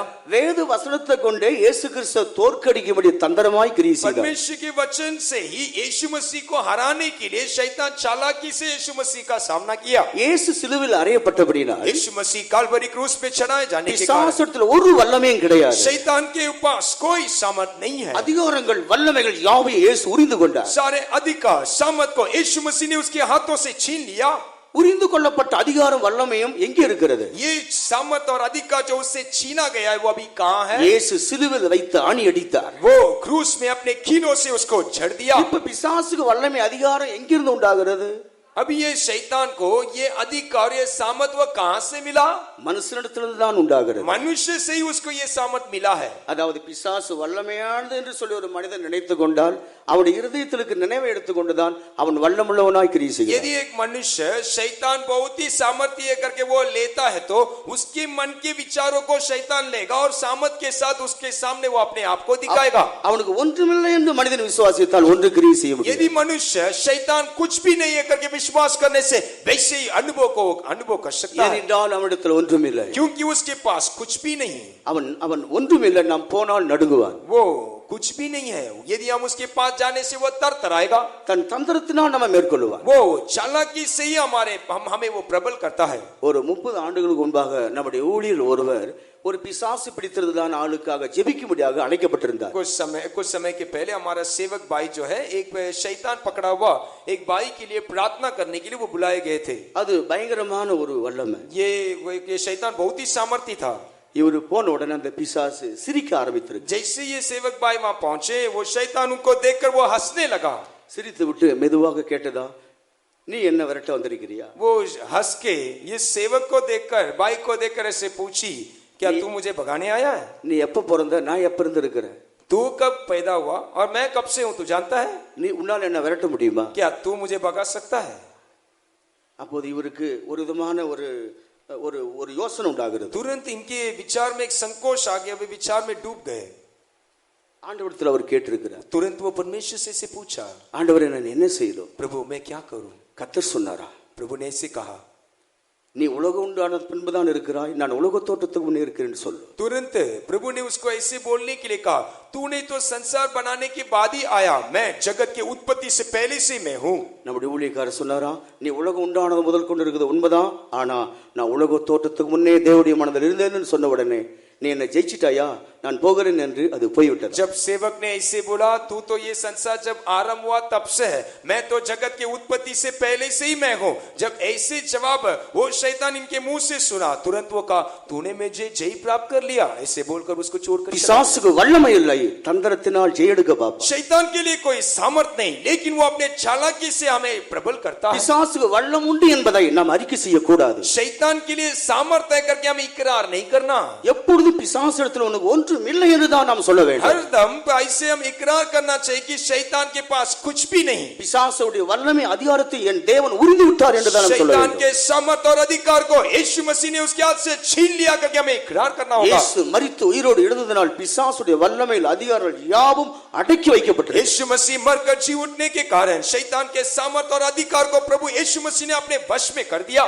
மூன்றாவதாக பிசாசு நம்ம ஜெயிக்கும்படி ஏவி விடக்கூடியவன். और तीसरा शैतान हमें जय पाने के लिए वो उस्काया जाता है. ஒரு காரியத்தை செய்யும்படி ஏவி கொண்டே இருப்பார். कुछ बातों को करने के लिए शैतान हमें उस्काता है.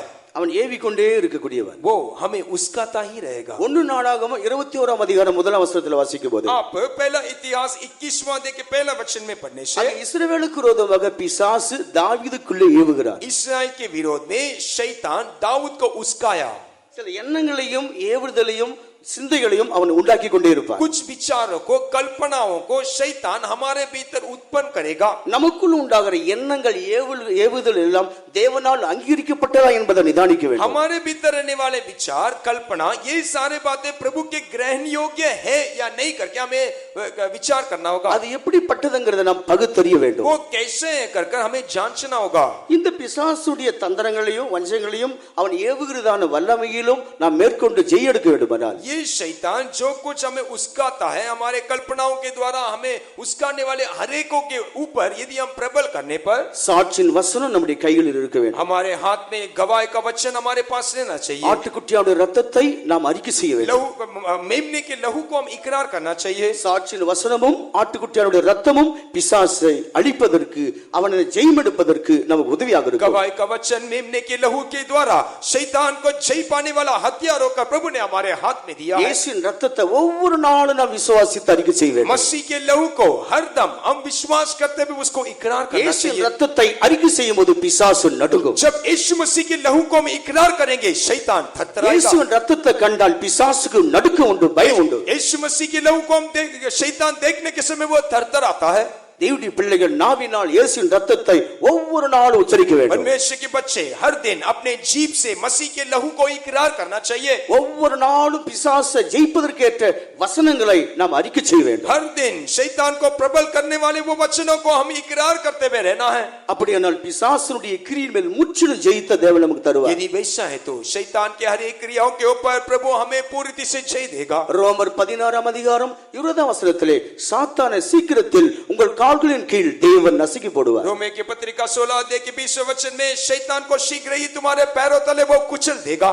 அவர் சமாதானத்தின் தேவன் தாமே சாத்தானை உங்கள் கால்களின் கீழே நசுக்கி போடுவார். शांति का परमेश्वर शीघ्र ही शैतान को तुम्हारे पैरों तले कुचल देगा. அந்த நாள் சீக்கிரமாய் நெருங்கி கொண்டிருக்கிறது. वो दिन बहुत ही निकट आ गया है. அடுத்த விஷயமாக நாம் மாம்சத்தை நாம் ஜெயிக்க வேண்டியுள்ளது என்று அறிகிறோம். अगला हम शरीर को जय पाना है करके हमें இந்த समझना. மாம்சத்தை ஜெயிக்கும்படி நமக்காக சிலுவை மரம் வைக்கப்பட்டிருக்கிறது. ये शरीर को जय पाने के लिए प्रभु ने हमारे लिए क्रूस का मृत्यु को ठहराया है. இந்த மாம்சத்திலே ஜெயெடுக்கும்படி இந்த மாம்சத்தை சிலுவையில் எப்பொழுது நாம் அறைந்து வைக்க ये வேண்டியவர்கள். शरीर को जय पाने के लिए हर दम ये शरीर को क्रूस के ऊपर चढ़ाते हुए हमें जीवन बिताना होगा. கலாத்தியர் 5ஆம் அதிகாரம் 24ஆம் வசனத்தை வாசிக்கும் போது गलाती की पत्रिका 5वां अध्याय के 24वें वचन को हम पढ़ने से கிறிஸ்துவினுடையவர்கள் தங்கள் மாம்சத்தையும் அதன் ஆசை இச்சைகளையும் சிலுவையில் அறைந்து जो வைத்திருக்கிறார்கள். मसीह के हैं वो अपने लालसाओं को अपने शरीर के आग्रहों को उन्होंने क्रूस पर चढ़ा दिया गया. இந்த மாம்சமானது கட்டப்பட்டிருந்தால் ஒன்று செய்ய முடியாது. यदि ये शरीर बांधा गया है तो वो कुछ नहीं कर सकता. கிறிஸ்துவுடனே கூட இது சிலுவையிலே கட்டி வைக்கப்பட வேண்டும். हम मसीह के साथ क्रूस पर चढ़ाए जाना चाहिए. மாம்சத்தின் கிரிகள் வெளியரங்கமாக இருக்கிறது. शरीर के काम तो वो प्रकट है. அதுக்கு முந்தின வசனம் நாம் தெளிவாக அதை விளங்கிக் கொள்கிறோம். उसके आगे ऊपर के वचनों में स्पष्ट रीति से इन बातों को हम जान सकते हैं. இந்த கிரிகள் ஒன்றும் இந்த சரீரத்தில் வெளிப்படாமல் இந்த சரீரம் சிலுவிலே அறையப்பட்டிருக்க வேண்டும். ये सारे काम ये शरीर में प्रकट हुए बिना ये शरीर क्रूस पर चढ़ाया होकर रहना चाहिए. இந்த சரீரம் சிலுவையில் அறையப்பட்டிருந்தால் ஏற்கனவே சொல்லப்பட்ட 19ஆம் வசனத்தில் சொல்லப்பட்ட கிரியை இதுல கிரியை செய்யாது மாம்சத்தின் மேல் நமக்கு ஜெயம் உண்டாகும். यदि ये शरीर क्रूस पर चढ़ाया गया हुआ है तो 19वें वचन में कहा गया हुआ शरीर के काम हमारे भीतर प्रकट नहीं होगा, वो हमें प्रबल नहीं करेगा. மாம்சமானது தேவனுக்கு என்று அது வேறு பிரிக்கப்பட வேண்டும். ये शरीर परमेश्वर के लिए वो अलग किया जाना चाहिए. நீங்கள் மாம்சத்தின்படி நடந்தால் அழிவீர்கள். यदि आप शरीर के अनुसार दिन काटोगे तो मरोगे. ஆண்டவருக்கு மகிமை உண்டாகட்டும். प्रभु की महिमा हो. மாத்திரமல்ல இந்த பாவத்தின் மேல் கூட நமக்கு ஒரு ஜெயம் தேவைதான். इतना ही नहीं पाप के ऊपर भी हमें जीवंत होना चाहिए. பாவத்துக்கு கூட நம்ம எதிர்த்து நின்று போராட வேண்டியதாக இருக்கிறோம். पाप को भी सामना करके हमें संघर्ष करना है. பாவம் நம்முடைய சரீரத்தை விட்டு போயிருந்தாலும் यदि पाप हमारे शरीर को छोड़ने पर भी நம்முடைய இருதயத்தை விட்டு மனதை விட்டு போகாமல் போராடி கொண்டே இருக்கும். वो हमारे हृदय में और हमारे मन में वो पाप हमारे साथ संघर्ष करता ही रहेगा. எபிரெயர் 12:4 வாசிக்கும் போது इब्रानी की पत्रिका 12वां अध्याय के 4वां वचन को पढ़ने நீங்கள் से ரத்த சிந்தப்படத்தக்கதாக பாவத்தோடு இன்னும் எதிர்த்து நிற்கவில்லையே, लहू बहाने के योग्य पाप के साथ तुमने संघर्ष नहीं किया, நாம் மனம் திரும்பி ஞானஸ்நானம் பெற்று சரீரத்துல பாவம் செய்யாவிட்டாலும் हम मन फिराकर पानी के बपतिस्मा लेने के बाद हम पाप शरीर के तौर से नहीं करने पर भी மனதளவுல போராடுகிற பாவத்தின் வல்லம் இருக்கிறது. हमारे मन के भीतर पाप संघर्ष करता रहेगा, இருதயத்துல போராடுகிற பாவ சிந்தைகள் எண்ணங்கள் இருக்கிறது. हमारे हृदय में लड़ाई करने वाले पाप का विचार पाया जाएगा. அப்ப முற்றிலுமாக ஆவி ஆத்துமா சரீரத்தில் முழுவதும் பூர்ண பரிசுத்தம் உண்டாகும்படி हमारे आत्मा प्राण शरीर में संपूर्ण पवित्रता प्राप्त करने के लिए ரத்த சிந்தப்படத்தக்கதாக இந்த பாவத்தின் வல்லமையோடு எதிர்த்து நின்று போராட வேண்டியது அவசியம். लहू बहाने के योग्य इस पाप को सामना करते हुए हमें लड़ाई करना होगा. ஆண்டவருக்கு மகிமை உண்டாகட்டும். प्रभु की महिमा हो. இவ்விதமாக நாம் போராடும் போது ऐसे हम संघर्ष करने से இப்படிப்பட்ட ஒரு ஜெய்ஜீவி செய்ய வேண்டும். பாவத்தை எதிர்க்க வேண்டும், மாம்சத்தை எதிர்க்க வேண்டும், உலகத்தை எதிர்க்க வேண்டும், பிசாசை எதிர்க்க வேண்டும்ங்கிற ஒரு வாஞ்சை நமக்குள்ள ஒரு ஊற்று உண்டாகும் போது கர்த்தர் நமக்கு ஜீவ ஊற்றின் தண்ணீராக அவருடைய வல்லமை நமக்கு தருகிறார். ऐसे पाप को शरीर को शैतान को सामना करना करके एक प्यास हमारे भीतर रहने के समय प्रभु हमारे भीतर जीवन के जल के सोता हमारे भीतर से उमड़ने के लिए प्रभु हमारे भीतर कार्य அவர் करेगा. உயிரோடு எழுந்ததுனால நமக்கு ஜெயம் கிடைத்திருக்கிறது. वो जी उठा इसीलिए हमने वो जय को हासिल किए. ஜெகிது காயே அல்லேலூயா காயே आत्मा में मगन गाए जीवित गाए हालेलुया गाए आत्मा में मगन गाए सेना का राजा यीशु मगा प्रभु विजय हमें बनता हमेशा विजय हमें बनता जय गीत गाए हालेलुया गाए आत्मा में मगन गाए जीवित गाए हालेलुया गाए आत्मा में मगन गाए सेना का राजा यीशु महा प्रभु विजय हमें बनता हमेशा विजय हमें बनता ஹல்லேலூயா. இயேசு ஜெயம் எடுத்தபடினால் ஜெயம் நமக்குரியது. यीशु मसीह जयवंत होकर बन गया इसीलिए वो जय हमारा है. ஜெயம் கொள்கிறவன் எல்லாவற்றையும் சுதந்திரத்துக் கொள்வார். जय प्राप्त किया हुआ व्यक्ति सारे बातों को वो प्रभुता करेगा. நாம் பரலோகத்தை நாம் சுதந்திரத்துக் கொள்ள முடியும். यदि हम स्वर्ग को हम ले सकते हैं, நாம் சிங்காசனத்தை சுதந்திரிக்க முடியும். हम सिंहासन को अनुभव कर सकते நான் हैं. ஜெயம் கொண்ட பிதாவின் சிங்காசனத்தை சுதந்திரத்துக் கொண்டது போல हम जयवंत होकर जैसे पिता के वो सिंहासन को अनुभव करेंगे. ஜெயம் கொள்வன் எவனோ அவன் என்னுடைய சிங்காசனத்தை சுதந்திரத்துக் கொள்வான். जय प्राप्त किया वो व्यक्ति मेरे साथ उस सिंहासन में बैठेगा. ஜெய் ஜீவித்தை பற்றிய ஒரு தாகம் நமக்குள் ஒவ்வொரு நாளும் வேண்டும் என்பதை அறிந்து கொள்ள வேண்டும். जय जीवन के प्रति एक प्यास और भूख हमारे भीतर हर दिन रहना चाहिए करके हमें समझना होगा. கடைசியாக நமக்கு இருக்க வேண்டிய ஒரு தாகம், आखिरी में हमारे भीतर रहने वाला प्यास, நம்முடைய ஆண்டவர் எப்போது வருவார், அவர் எப்போது காண்பேன் என்கிற ஒரு தாகம், ஒரு ஏக்கம். मेरा प्रभु यीशु मसीह कब आएगा, कब मैं उसके पास जा मिलूंगा कर एक प्यास है, एक आग्रह हमारे भीतर रहना चाहिए. வெளிப்படுத்தல் 22 அதிகாரம் 17 வசனத்துக்கு நாம் திரும்பி வருவோம். प्रकाशित वाक्य 22 अध्याय के 17 वचन की ओर हम आएंगे. और आत्मा और दुल्हन दोनों कहती है आ, और सुनने वाली भी कहे कि आ, और जो प्यासा हो वो आए, और जो कोई चाहे वो जीवन का जल सेत में ले. ஆவியும் மனவாட்டியும் வா என்கிறார்கள், கேட்கிறவனும் வா என்பானாக. தாகமாயிருக்கிறவன் வரக்கடவன், விருப்பமுள்ளவன் ஜீவ தண்ணீரை இலவசமாய் வாங்கிக் கொள்ள கடவன். விருப்பமுள்ளவன் ஜீவ தண்ணீரை இலவசமாய் வாங்கிக் கொள்ள கடவன். जो आग्रह करता है जीवन के जल को सेत में ले ले. ஆவியும் மனவாட்டி வாரும் என்று சொல்கிறார்கள். आत्मा और दुल्हन कहती है तू आ, கேட்கிறவனும் வாரும் என்று சொல்லுவானாக. और सुनने वाले भी कहे हे प्रभु तू आ.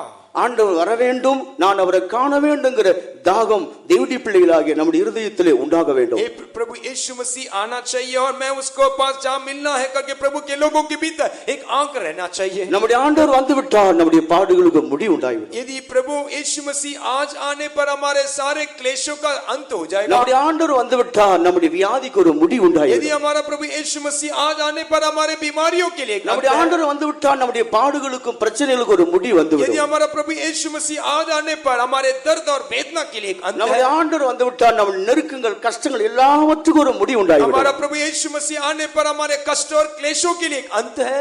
ஆண்டவர் சொன்னார் நான் சீக்கிரமாக வருவேன். हमारे यीशु मसीह ने कहा मैं बहुत ही जल्दी आने वाला हूं। என் பிதாவின் வீட்டில் अनेक வாசஸ்தலங்கள் உண்டு. मेरे पिता के घर में कई निवास स्थान है, ஆனா உங்களுக்காக நான் போய் ஒரு வாசஸ்தலத்தை உண்டு பண்ணுகிறேன். लेकिन मैं तुम्हारे लिए एक जगह तैयार करने जा நான் रहा हूं। வாசஸ்தலத்தை உண்டாக்கின பின்பு மீண்டும் நான் வந்து உங்களை என்னிடத்திலே சேர்த்துக் கொள்வேன். उस जगह को तैयार करने के बाद वापस मैं आऊंगा और तुम्हें ले जाऊंगा।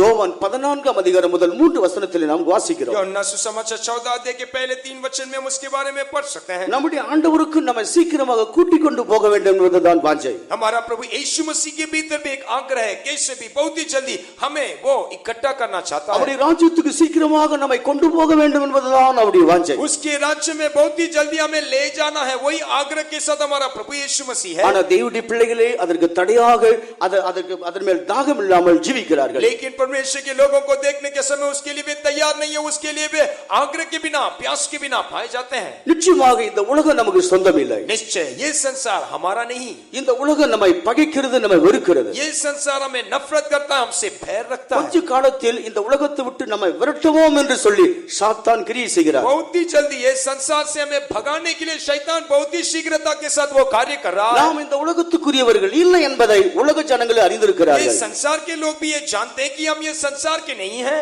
இப்படி இருக்க நாம் தேவனை காண வேண்டுங்கிற ஒரு தாகம் கொண்டு அந்த தாகம் அவரால் தீர்த்து கொள்ள வேண்டும். ऐसे रहने के समय में प्रभु यीशु मसीह के पास जा मिलना है, वैसे प्यास के साथ हम उसके पास उसको देखने वाला आग्रह के साथ हमें रहना है। யாரை கேட்டாலும் ஆண்டவர் வந்தால் போதும் என்று தான் சொல்லுகிறார்கள். हर लोगों को पूछने से यीशु आने से काफी है करके बोलते हैं। ஜீவியத்தில் எல்லா விதமான குற்றங்களுக்கு இடம் கொடுத்து கொண்டிருந்தாலும் जीवन में कई कमी गड्डियों के लिए जगह देने के बावजूद भी ஆண்டவர் வந்தா நான் போய்விடுவேன் போக வேண்டும் என்று தான் சொல்லுகிறார்கள். मैं यीशु मसीह आने से मैं चला जाऊंगा, मैं जाना है करके ही इकरार करते हैं। இயேசு முதலாவது வந்தது யாவருடைய ரட்சிப்புக்காக வந்தார். हमारा यीशु मसीह का पहला आगमन सारे मानव जाति के उद्धार के लिए था। முழு மனுக்குலத்தின் மீட்புக்காக ரட்சிப்புக்காக அவர் பாவ மாம்ச சாயலிலே வெளிப்பட்டார். हर एक मानव जाति के उद्धार के लिए पाप के शरीर में वो प्रकट हुआ।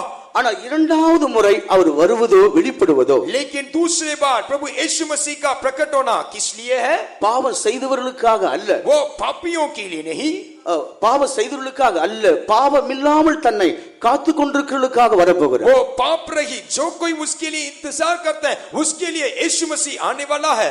பாவம் இல்லாமல் யார் தங்களை காத்து கொண்டிருக்கிறார்களோ जो कोई पाप रहित प्रभु के लिए बात जो रहे हैं। எபிரேயர் 9 அதிகாரம் கடைசி வசனத்தில் வாசிக்கும் போது इब्रानी की पत्री का 9वां अध्याय के आखिरी वचन को पढ़ने से அந்த வசனத்தில் இயேசுடைய இரண்டு வருகையை குறித்து நாம் அறிகிறோம். वहां यीशु मसीह के दूसरे आगमन के बारे में हम जान सकते हैं। ஒரு முறை பாவிகளுக்காகவே வந்து விட்டார். एक समय वो पापियों के लिए आया, எங்கும் உள்ள மனிதனுடைய பாவத்துக்காகவும் பாவத்தை சுமந்து தீர்க்கும்படியாகவும் அவர் வந்து விட்டார். हर एक पापी मनुष्य के पाप को उठाकर उसको छुटकारा देने के लिए यीशु मसीह प्रकट हुआ। அவர் திரும்பி பரலோகத்தில் போய் பிதாவின் வலது பார்சத்தில் இருக்கிறார். वापस वो स्वर्ग आरोहण हो गया, पिता की दाहिनी ओर विराजमान அவர் है। ஏற்ற வேளையில் சீக்கிரமாக வெளிப்பட போகிறார். युक्त समय हमारा प्रभु यीशु मसीह बहुत ही जल्दी आने वाला அவர் है। யாருக்காக வெளிப்பட वो போகிறார்? किस लिए आएगा? பாவம் இல்லாமல் தங்களை காத்து கொண்டிருக்கிற பரிசுத்தவான்களுக்காக வெளிப்பட போகிறார். पाप रहित पवित्र संतों के लिए वो बहुत ही जल्दी प्रकट होने वाला நம்முடைய है। ஆவி ஆத்துமா சரீரத்திலே பாவம் ஆளுகை செய்யாமல், हमारे आत्मा प्राण शरीर में पाप राज्य किए बिना, பாவத்துக்கு இடம் கொடாமல் पाप हमारे भीतर रहने बिना, பரிசுத்தமாக இந்த சரீர பாண்டத்தை கையாண்டு ஜீவிக்கிற பரிசுத்தவான்களுக்காக அவர் சீக்கிரம் வரப்போகிறார். इस शरीर में रहने के समय पवित्र जीवन बिताने वाले संतों के लिए हमारा प्रभु यीशु मसीह आने वाला है। பரிசுத்தத்திலே பூர்ணமாக்கப்பட்ட பரிசுத்தவான்களை கூட்டும்படியாக அவர் வரப்போகிறார். पवित्र जीवन में सिद्ध प्राप्त किए हुए संतों को लेने के लिए हमारे यीशु मसीह आ रहा है। இதே பவுல் எபிரேயர் 12 அதிகாரம் 14 வசனத்தில் எழுதும்போது यही बातों को संत पौलुस इब्रानी की पत्रिका 12 अध्याय के 14 वचन में लिखने से யாவரோடு சமாதானமுள்ளவர்களாக இருங்கள், सबके साथ मेल रखिए, யாவரோடு சமாதானமுள்ளவர்களாகவும் பரிசுத்தமுள்ளவர்களாக இருக்க நாடுங்கள். सारे लोगों से मेल रखना और पवित्रता को खोजी रहना। பரிசுத்தம் இல்லாமல் ஒருவனும் கர்த்தரை தரிசிப்பதில்லையே. पवित्रता के बिना प्रभु को कोई कदापि देख नहीं सकता। இந்த சமாதானத்துக்கு பரிசுத்தத்துக்கு சம்பந்தம் இருக்கிறது. ये मेल और पवित्रता के लिए एक जोड़ है।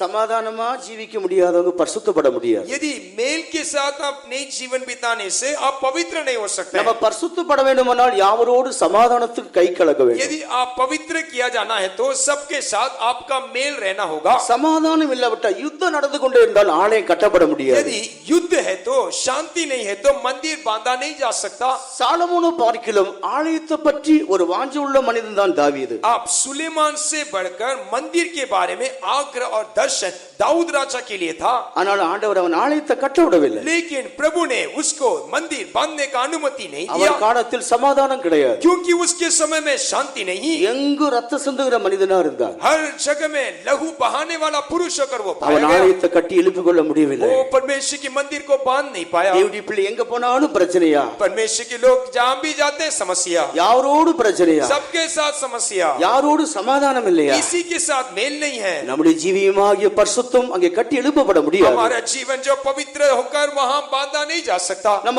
எவ்வளவுக்கு எவ்வளவு சமாதானத்தை நாட முடியுமோ விட்டு கொடுக்க வேண்டும். हम जहां जितना अधिक हो सकता है मेल रहने के लिए, मेल मिलाप के लिए हम जगह देना चाहिए। எப்படி ஆகிலும் சமாதானப்பட்டு பரிசுத்தமாக்கப்பட்டு உலகத்தொட்டு ஓட பறந்து போக வேண்டும். कैसे भी मेल मिलाप के साथ, शांति के साथ इस संसार को छोड़कर हमें उड़ना होगा। அதற்காகவே இயேசுடைய ரத்தம் சிந்தப்பட்டிருக்கிறது. इसी के लिए हमारे यीशु मसीह का लहू बहाया गया நம்ம है। பரிசுத்தமாக்கும்படி இயேசுவின் ரத்தம் கொடுக்கப்பட்டிருக்கிறது. हमें हमारे पवित्रता के लिए मसीह का लहू उंडेला गया है। நம்ம பரிசுத்தப்படுத்தும்படி உபதேசங்கள் சத்தியங்கள் தரப்பட்டிருக்கிறது. हमें हमारा पवित्रता के लिए उपदेश और सच्चाई நம்ம सौंपा गया है। பரிசுத்தமாக்கும்படி ஆவியானவர் நமக்குள்ளே வாசம் பண்ணி கொண்டிருக்கிறார். हमें पवित्र करने के लिए पवित्र आत्मा हमारे भीतर वास करता है। ஆவியாத்மா பரிசுத்தமாகும்படி हमारा आत्मा प्राण शरीर पवित्र होने के लिए முற்றிலுமாக நாம் தாகம் கொள்ள வேண்டும். हम पूरी रीति से हमारे जीवन को प्रभु के सूर्य में समर्पण करना, கர்த்தரை சந்திப்பதற்கு ஏற்ற தாகத்தை நம்மிலே கொண்டவரை சந்திக்க வேண்டும். प्रभु को मुलाकात करने वाला प्यास के साथ हम प्रभु को मुलाकात करना चाहिए। அதைத்தான் பவுல் சொல்லுகிறார், பூர்ண பரிசுத்தத்தை நீங்கள் அடைய வேண்டும். इसीलिए संत पौलुस ऐसे कहता है, वो पूरे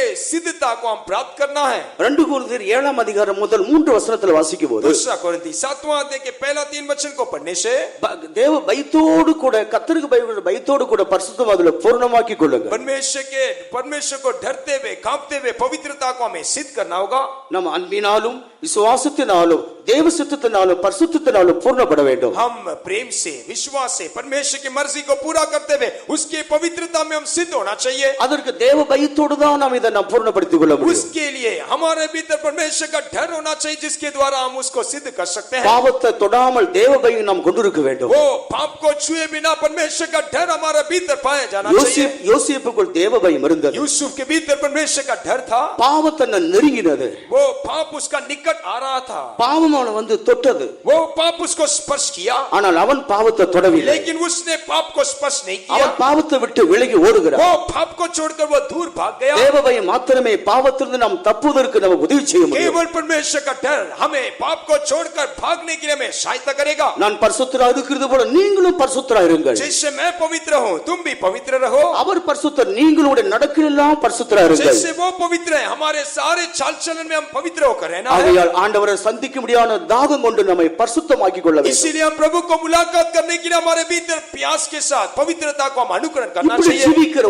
ஜீவிக்கிற ஒரு கூட்ட பரிசுத்தவான்களுக்காக ऐसे पवित्र जीवन बिताने वाले संतों के लिए அவர் ஆண்டவர் சீக்கிரமாக வரப்போகிறார். हमारा प्रभु यीशु मसीह बहुत ही जल्दी आने वाला है। அவர் வரும்போது எப்படி वो வரப்போகிறார், आने के समय वो कैसे आएगा, அதை குறித்து 2 நிருபங்களிலும் தெளிவாக நாம் படிக்கிறோம். उसके बारे में आप 2 नियमों में बहुत ही पत्रिका में स्पष्ट रीति से देख सकते हैं। 1 கொரிந்தியர் 15 அதிகாரம் 51 இருந்து 54 வசனம் உள்ள வசனம் படிக்கும்போது आप पहला कोरिन्थी 51वां अध्याय के 51 से 54वां वचन को पढ़ने से நான் உங்களுக்கு ஒரு ரகசியத்தை சொல்லுகிறேன். मैं तुम्हारे लिए एक भेद की बातों को நாம் कहता எல்லோரும் हूं। நித்திரை அடைவதில்லை. हम सोने नहीं वाले हैं। தேவ எக்காலம் தொனிக்கும். जब तुरी फूका जाएगा அப்பொழுது மரித்தவர்கள் உயிரோடு எழும்புவார்கள். तब मरे हुए जी उठेंगे, நாமும் மறுரூபமாக்கப்படுவோம். हम भी रूपांतर होंगे। அதாவது அழிவுள்ளது அழியாமையும் சாவுக்கு எழுதுவான் சாவாமையும் தரித்துக் கொள்ள வேண்டும். नाशवान अविनाशी को पहन लेगा। இங்கே 2 விதமான கூட்டத்தை கவனிக்கிறோம். यहाँ 2 झुंड के लोगों को देख सकते हैं। எக்காலம் தொனிக்கும் போது ஒன்று அழிவில்லாத மரித்த பரிசுத்தவான்கள் ஒரு சனப்புறுதல் எழுதியிருக்கிறார்கள். तुरी फूका जाएगा तब मरे हुए संत जो है वो मुर्दों से वे जी उठेंगे। அந்த எக்காலம் தொனிக்கும் பொழுது ஒரு நிமிடம் ஆகிறது மறுரூபமாக்கப்படுவதற்கு உயிருள்ள பரிசுத்தவான்களுக்கு. उस रूपांतर के समय, जी उठने के समय 21 क्षण में जीने वाले संत लोग वो रूपांतर हो जाएंगे। அவங்க இந்த சரீரம் 2 படியை கடந்து போக வேண்டும். வேண்டும், ये शरीर दो भागों को वो पार करना चाहिए, மரணத்தை கடந்து போக வேண்டும். मृत्यु को पार करना है. அதுதான் இந்த சரீர சாவுக்கு ஏதுவானது. इसीलिए ये शरीर जो है वो मरणहार देह है करके हम देख ஆனா सकते हैं. ஏற்கனவே மரித்த பரிசுத்தவான்கள் लेकिन जो पहले से ही मरे हुए संत அவர் மரித்து விட்டார்கள். वो तो मर गए हैं சரீரம் அழிவுக்கு ஏதுவாகிவிட்டது. और ये शरीर देह वो नाश हो गया है. அவர்களுக்கு ஒரு சனப்பொழுது போதுமானது. उनके लिए एक क्षण काफी है. இந்த மர்ரூம் ஆகக்கூடியவர்களோ ये रूपांतर होने वाले ஒரு நிமிடம் என்று அங்கு எழுதுகிறார். एक क्षण में ही वो जी उठेंगे. இது சாவை கடந்து அழிவை கடந்து போய் மர்ரூமாக்கப்படும். ये उस मृत्यु को पार करके वो रूपांतर हो இந்த जाएगा. சரீரத்தின் மேலேயும் உள்ளேயும் ஒரு மாற்றம் உண்டாக வேண்டும். ये शरीर के बाहरी तौर से और भीतर एक रूपांतर चाहिए. இந்த சரீரமும் மர்ரூமாக வேண்டும், உள்ளுக்குள்ளேயும் ஒரு மாற்று அமைப்பு தேவை. ये शरीर में भी एक रूपांतर का आवश्यक है और उसके भीतरी अनुभव में भी एक रूपांतर का आवश्यक இந்த है. உயிர்த்தெழுதலும் மர்ரூபம் உண்டு என்பதை நிரூபிக்கும்படிதான் இயேசு இந்த உலகத்தில் இருக்கும்போது செய்து காண்பித்தார். ये रूपांतर इस शरीर में वो मुमकिन है, इसीलिए यीशु मसीह संसार में रहने के समय वो रूपांतर हुआ. மத்தேயு 17 அதிகாரத்தில் இயேசு உயர்ந்த மலையின் மேல் போய் மர்ரூமானார். यीशु मसीह मत्ती सुसमाचार 17 अध्याय में वहां ऊंचा पहाड़ में वो रूपांतर हुआ कर हम देख सकते हैं. ஏனென்றால் அவர் தேவகுமாரன் பூர்ண பரிசுத்தமுள்ளவர், அவர் நேரடியாக மர்ரூமாய் காண்பித்தார். क्योंकि वो परमेश्वर का पुत्र है, वो परिपूर्ण, वो पवित्रता में सिद्ध है, इसीलिए उनकी आंखों के सामने वो रूपांतर हो இதே गया. ஆண்டவர் தான் மரித்து மூன்றாம் நாள் உயிரோடு எழும்பினார். यही यीशु मसीह मरकर तीसरा दिन वो जी उठा. இந்த உயிர்த்தெழுதல்ங்கிறது ஒரு பிறப்பு.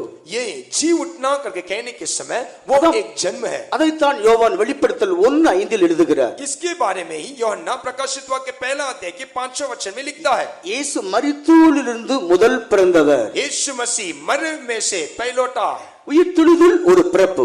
ये जी उठना एक जन्म है. ஒரு புதிய பிறப்பு, மகிமையின் பிறப்பு உண்டாகிறது. एक नया जन्म जो है, एक महिमा का जन्म वहां देख सकते हैं. அப்படி மரித்தோர் உயிரோடு எழும்ப வேண்டும், உயிருள்ளவர்கள் மறுரூபம் ஆக்கப்பட வேண்டும். मरे हुए जी उठना है और जीते हुए बच्चे हैं वो रूपांतर होना है. முதலாவதாக மரித்தோர் எழுந்து தேவனிடத்தில் சேர்க்கப்படுகிறார்கள். पहला मरे हुए उठकर प्रभु के पास जाकर मिलेंगे. பின்பு உயிருள்ளவர்கள் எதிர்கொண்டு போகிறார்கள். उसके बाद जो जीवित और बच्चे हैं उनका साथ वे भी उठा लिए जाएंगे. இத 1 தெசலோனிக்கேயர் 4 அதிகாரத்துடைய 16 வசனத்திலிருந்து வாசிக்கும் போது उसके बारे में पहला தெசலோனிக்கா 4 अध्याय के 11 वचन से पढ़ने से கர்த்தர் தாமே ஆரவாரத்தோடும் பிரதான தூதனுடைய சத்தத்தோடு தேவ எக்காளத்தோடு இறங்கி வருவார். वहाँ प्रभु आप ही ललकार के साथ स्वर्गदूतों के तुरी के साथ वो आप उठकर आएगा. அப்போது மரித்தோர் முதலாவது எழுந்திருப்பார்கள். तो प्रथम तौर से जो मरे हैं वो जी उठेंगे. உயிருள்ள நாம் மறுரூபமாக்கப்பட்டு மேகங்களை எடுத்துக்கொள்ளப்பட்டு என்றென்றைக்கும் அவரோடு கூட இருப்போம். और हम जो जीवित और बचे रहेंगे उसके साथ बादलों में उठा लिए जाएंगे. இந்த இடத்துல 3 சத்தத்தை நாம் கவனிக்கிறோம். यहाँ 3 आवाज को हम देख सकते हैं. ஆண்டவர் வரும் பொழுது, जब प्रभु यीशु मसीह அந்த आएगा, ரகசிய வருகை உண்டாகும் பொழுது उसके गुप्त आगमन जब होगा, அங்க 3 சத்தம் அங்கே உண்டாகிறது. यहाँ 3 आवाज को वहां आप देख सकते हैं. ஒன்று கர்த்தர் தாமே ஆரவாரத்தோடும். पहला प्रभु आप ही ललकार के साथ. அங்கே கர்த்தர் என்பது கர்த்தராகிய இயேசு கிறிஸ்துவை காட்டுகிறது. वहाँ प्रभु यीशु मसीह को दिखाता है. அவர் ஆரவாரத்தோடு வருகிறார். वो ललकार के साथ वो आने वाला है. அந்த ஆரவாரம் என்றால் என்ன? ये ललकार करके कहने से क्या दिखाता है? சாதாரணமாக பூமியில பாற்றிகள் இருக்கிறது, தேர்தல் உண்டாகிறது, ஜெயித்து விட்ட அந்த பார்ட்டி என்ன செய்யும்? பெரிய ஒரு ஆரவாரம் போடும். अब उदाहरण से आप ले सकते हैं, जब पृथ्वी में यदि कोई पार्टी विजय प्राप्त करता तो वो ललकार के साथ अपने जय को वो मनाते हैं. அவங்களுக்கு ஜெயம் கிடைத்த அப்படின்னா ஆரவாரம் பண்ணுவார். यदि वो जय प्राप्त किए तो वो ललकारेंगे, उसको वो आनंद मनाएंगे. கர்த்தராகிய இயேசு ஆரவாரத்தோடு வர வேண்டும். हमारा प्रभु यीशु मसीह क्यों ललकार के साथ वो आता है? அவர் மனிதனுக்காக கொண்ட திட்டம், वो प्रभु मनुष्य के लिए जो योजना को ठहराया, மனிதனுக்காக போட்ட அத்தனை திட்டமும், मनुष्य के लिए ठहराया हुआ हर एक योजना, அந்த மனிதனுக்காக திட்டம் போட்ட ரத்தத்தை கொடுத்தார். वो मनुष्य के लिए जो योजना को ठहराया उसके लिए उसने अपने लहू को दे दिया. மனிதனுக்காக பாடுபட்டார். वो मनुष्य के लिए कष्ट उठाया. மனிதனுக்காக எத்தனையோ விதங்களில் அவர் கிரியை செய்திருக்கிறார். मनुष्य के लिए वो कई अनुभव में उसने काम किया. எப்படி ஆகிலும் மனிதன் இழந்து போன ஆசீர்வாதத்தை திரும்ப பெற வேண்டும். कैसे भी ये मानव जाति नाश किया खोया वो आशीषों को वो प्राप्त करना चाहिए. ஆதாமால் இழந்த ஆசீர்வாதங்கள் திரும்ப உண்டாக வேண்டும். आदम जो आशीषों को उसने खो लिया वो आशीषों को वापस पाना है. கரை திரை பிழையற்ற குற்றமற்ற ஒரு மையமுள்ள சபையை தனக்கு முன்பாக நிறுத்திக் கொள்ள வேண்டும். ना दाग, ना चूरी, ना कलंक, ऐसे कोई तेजों में कलीसिया को अपने सामने वो खड़ा रखना அதற்காக चाहता है। ரத்தத்தை கொடுத்தார், इसलिए उसने अपने लहू को बहाया, அதற்காக ஆவியானவரை கொடுத்தார், इसलिए उसने अपने आत्मा को दिया, சபைக்கு ஆவியானவரை அனுப்பி வைத்தார், कलीसिया में उसने अपने आत्मा को भेजा, அப்போஸ்தலர் ஊழியத்தையும் கொடுத்தார், प्रेरितों का सेवा भी दिया, சபை அவர் போஷிக்கிறார், ये कलीसिया को वो पालन पोषण சபையை करता है, பரிசுத்தப்படுத்தி வருகிறார். कलीसिया को वो पवित्र करता है। இப்படி இருந்து ஒரு கூட்டம் உருவாக்கப்பட்டு பூர்ணப்பட்டு அவர்கள் ஆயத்தப்படுகிறதுனால் அவர் ஜெயம் எடுத்து விட்டால் அவர் ஆரவாரம் பண்ணுகிறார். ऐसे एक झुंड वे प्रभु को अनुभव करते हुए जयवंत होकर बदल गए, इसीलिए प्रभु वहां ललकार रहा है। ஒரு கூட்ட ஜனங்கள் தேவனை சந்திப்பதற்கு தகுதியாக்கப்பட்டபடினால் அவருடைய திட்டங்கள் நிறைவேற்றப்பட்டபடினால் அவர் ஆரவார சந்தோஷத்தோடு அவர் வெளிப்படுகிறார். एक झुंड के लोग प्रभु को मुलाकात करने के लिए तैयार हो गए, वे सिद्ध हो गए, इसीलिए उसको देखकर उसका योजना पूरा हुआ वो जानकर वो ललकार रहा है। இரண்டாவதாக பிரதான தூதனுடைய சத்தம் அங்கே துணிக்கிறது. दूसरा प्रधान स्वर्गदूतों का शब्द को देख सकते இந்த हैं। பிரதான தூதன் என்ற சத்தம் என்றால் மிகாவேல் தூதன். ये प्रधान दूत का शब्द करके कहने के समय मिकाएल का शब्द है। யூதா 9ஆம் அதிகாரத்தில் நாம் அதை அறிந்து கொள்கிறோம். यूदा का पुस्तक 9वां वचन में हम देख सकते हैं। இந்த மிகாவேல் தூதன் என்கிறவன் ஒரு யுத்த வீரன். ये मिकाएल को देखने के समय वो एक योद्धा है। வலு சர்ப்பத்தோடு யுத்தம் பண்ணி அதையும் அதை சேர்ந்தவர்களையும் அவன் ஜெயிக்கக்கூடியவன். वो अजगर के साथ लड़ाई करता है और उसके समेत रहने वाले सारे लोगों को वो प्रबल करके गिरा देता है। சொல்ல போனால் அவர் ஒரு மிலிட்டரி தலைவர் போன்றவர். उसका मतलब कहा जाने से वो सेना में एक सेनापति के समान। இந்த இடத்தில் ஏன் மிகாவேல் தூதனுடைய சத்தம் வேண்டியதா இருக்கிறது? क्यों यहाँ मिकाएल का वो शब्द सुनाई पड़ रहा है? இயேசு மணவாளனாக இருந்தாலும் ஒரு ராஜாவாக வருகிறார். यीशु मसीह वो दुल्हा होकर रहने पर भी वो राजा होकर वो प्रकट हो பூமியில் रहा ஒரு है। ராஜா போனா படையானது மிலிட்டரி படையானது கௌரவப்படுத்தும்படி பாதுகாக்கும்படி போக एक வேண்டும். संसार में एक राजा अपने स्थान से कूचता है तो सारे सेनापति उसका सेना उसका आगे आगे निकलते हैं। ஆகையால் மிகாவேல் தூதன் கௌரவப்படுத்தும்படி மிகப்படுத்தும்படி கனப்படுத்தும்படி அவன் சத்தத்தோடு கூட வருகிறார். इसीलिए मिकाएल दूत जो है प्रभु को आदर करने के लिए प्रशंसा करने के लिए वो अपने सेना समेत वो निकलता முழு है। பரலோகத்துக்கு சந்தோஷம் மகிழ்ச்சி உண்டாகிறது. पूरे स्वर्ग में आनंद और मगन हो जाता है। தேவ எக்காலம் இங்கு துணிக்கப்படுகிறது. वहाँ स्वर्ग के में परमेश्वर की तूरी वहाँ फूका जाएगा। நாம் பழைய ஏற்பாட்டில் படிக்கிறபடி जब वो पुराने नियम में पढ़ने के समय இஸ்ரவேல் ஜனங்கள் பிரயாணப்படும் பொழுது जब इस्राएल लोग अपने यात्रा में निकलते हैं, எக்காலம் துணித்தால் ஒரு எக்காலம் துணிக்கும் போது ஆயத்தப்பட வேண்டும். एक तूरी जब फूका जाता तब उन्हें तैयार होना है। அடுத்து துணிக்கும் போது யுத்தம் அவர்கள் பிரயாணம் புறப்பட வேண்டும். अगला तूरी में वे अपने यात्रा को शुरू करना है। எக்காலம் துணித்தது என்று சொன்னால் ये तूरी फूका जाएगी करके कहने के பூமியில் समय இருக்கிற பரிசுத்தவான்களே வாருங்கள் என்றுதான ஆண்டவர் ஒரு அழைப்பை கொடுக்கிறார். पृथ्वी में रहने वाले संतों मेरे पास आ जाओ करके प्रभु एक बुलाहट देता என் है। பரிசுத்தவான்களே வாருங்கள் உங்களுக்காக பரலோகம் ஆயத்தம் என்று அவர் அழைக்கிறார். मेरे पवित्र लोग आ जाओ तुम्हारे लिए स्वर्ग तैयार है करके प्रभु बुला रहा है। உங்களுக்காக நான் உண்டாக்கி இருக்கிற சீயோன் எருசலேம் வந்து சுதந்திரத்துக் கொள்ளுங்கள். तुम्हारे लिए मैं तैयार किया वो सिय्योन और यरूशलेम को तुम अनुभव कर लो। நான் மகிமையுள்ள சீயோன் எருசலேமை கட்டி முடித்திருக்கிறேன். मैं तेजो में सिय्योन और यरूशलेम को मैंने बना चुका हूं। உங்களுக்குள்ள ராஜ்யம் ஆயத்தம் வாருங்கள் என்று ஆண்டவர் அழைக்கிறார். तुम्हारे लिए एक राज्य तैयार है, तुम उसको अनुभव करो करके प्रभु बुला रहा है। ஆண்டவர் நாம் அழைக்கிறதான நாட்கள் நெருங்கி கொண்டிருக்கிறது. प्रभु हमें बुलाने वाला वो दिन बहुत ही निकट आ गया है। இந்த சரீரம் மறுரூபத்துக்கு சாத்தியம் என்று நம்மில் பலருக்கு சந்தேகம் உண்டு. ये शरीर रूपांतर हो सकता है क्या करके हम शक இது संदेह कर எப்படி सकते हैं। நடக்கும் என்று பலர் யோசிக்கிறார்கள். कई लोग ऐसे सोचते हैं ये कैसा मुमकिन है। அதற்கு சுருக்கமாக ரெண்டு காரியத்தை சொல்லி நான் கூட்டத்தை முடிக்கிறேன். उसके लिए शमशीद में दो बातों को मैं आपके सामने रखकर मैं अपने सभा को समाप्त करना அந்த चाहता ரெண்டு हूं। காரியங்களை சொல்லி வார்த்தையை நான் முடிக்கிறேன். ये दो बातों को कहकर मैं अपने इस वचन को இந்த समाप्त करता हूं। மறுரூபத்தின் போது நடக்கிற சம்பவம் என்ன? ये रूपांतर के समय हमारे शरीर में क्या होगा? இந்த சரீரத்தை மறுரூபப்படுத்தும்படி தேவன் என்ன செய்ய இருக்கிறார்? ये शरीर को रूपांतर करने के लिए प्रभु क्या कर रहा है? ஒன்று, இந்த மறுரூபமாக வேண்டிய நேரத்தில் ஒரு வித்தியாசமான கிருபை நமக்கு தரப்பட போகிறது. एक तरफ से रूपांतर होने वाले समय में प्रभु हमारे भीतर एक विशेष अनुग्रह को दे रहा है। 1 பேதுரு 1:13 நான் வரும் பொழுது पहला पत्रस पहला अध्याय के 13 वचन को पढ़ने से இயேசு கிறிஸ்து வெளிப்படும் போது அளிக்கப்படும் கிருபையின் மேல் பூரண நம்பிக்கையுள்ளவர்களாக இருங்கள். यीशु मसीह प्रकट होने के समय दिया जाने वाले उस अनुग्रह के ऊपर पूरा भरोसा रखो। இந்த பூமிக்கு தேவன் அளித்திருக்கிற கிருபை 2 பகுதி முடிந்திருக்கிறது. इस पृथ्वी के ऊपर प्रभु ने दिखाया हुआ अनुग्रह को हम देख सकते हैं। தேவனுடைய கிருபையை 3ஆக படிக்கிறோம். प्रभु के अनुग्रह को हम 3 बातों में बांट सकते हैं। பழைய ஏற்பாட்டு காலம் வரை வரைக்கும் தேவனுடைய கிருபையானது அவருடைய பாவங்களை மன்னிக்கிற கிருபையாக இருந்தது. पुराने नियम तक परमेश्वर का अनुग्रह जो है केवल उसके पापों को क्षमा करने वालों से सीमित था.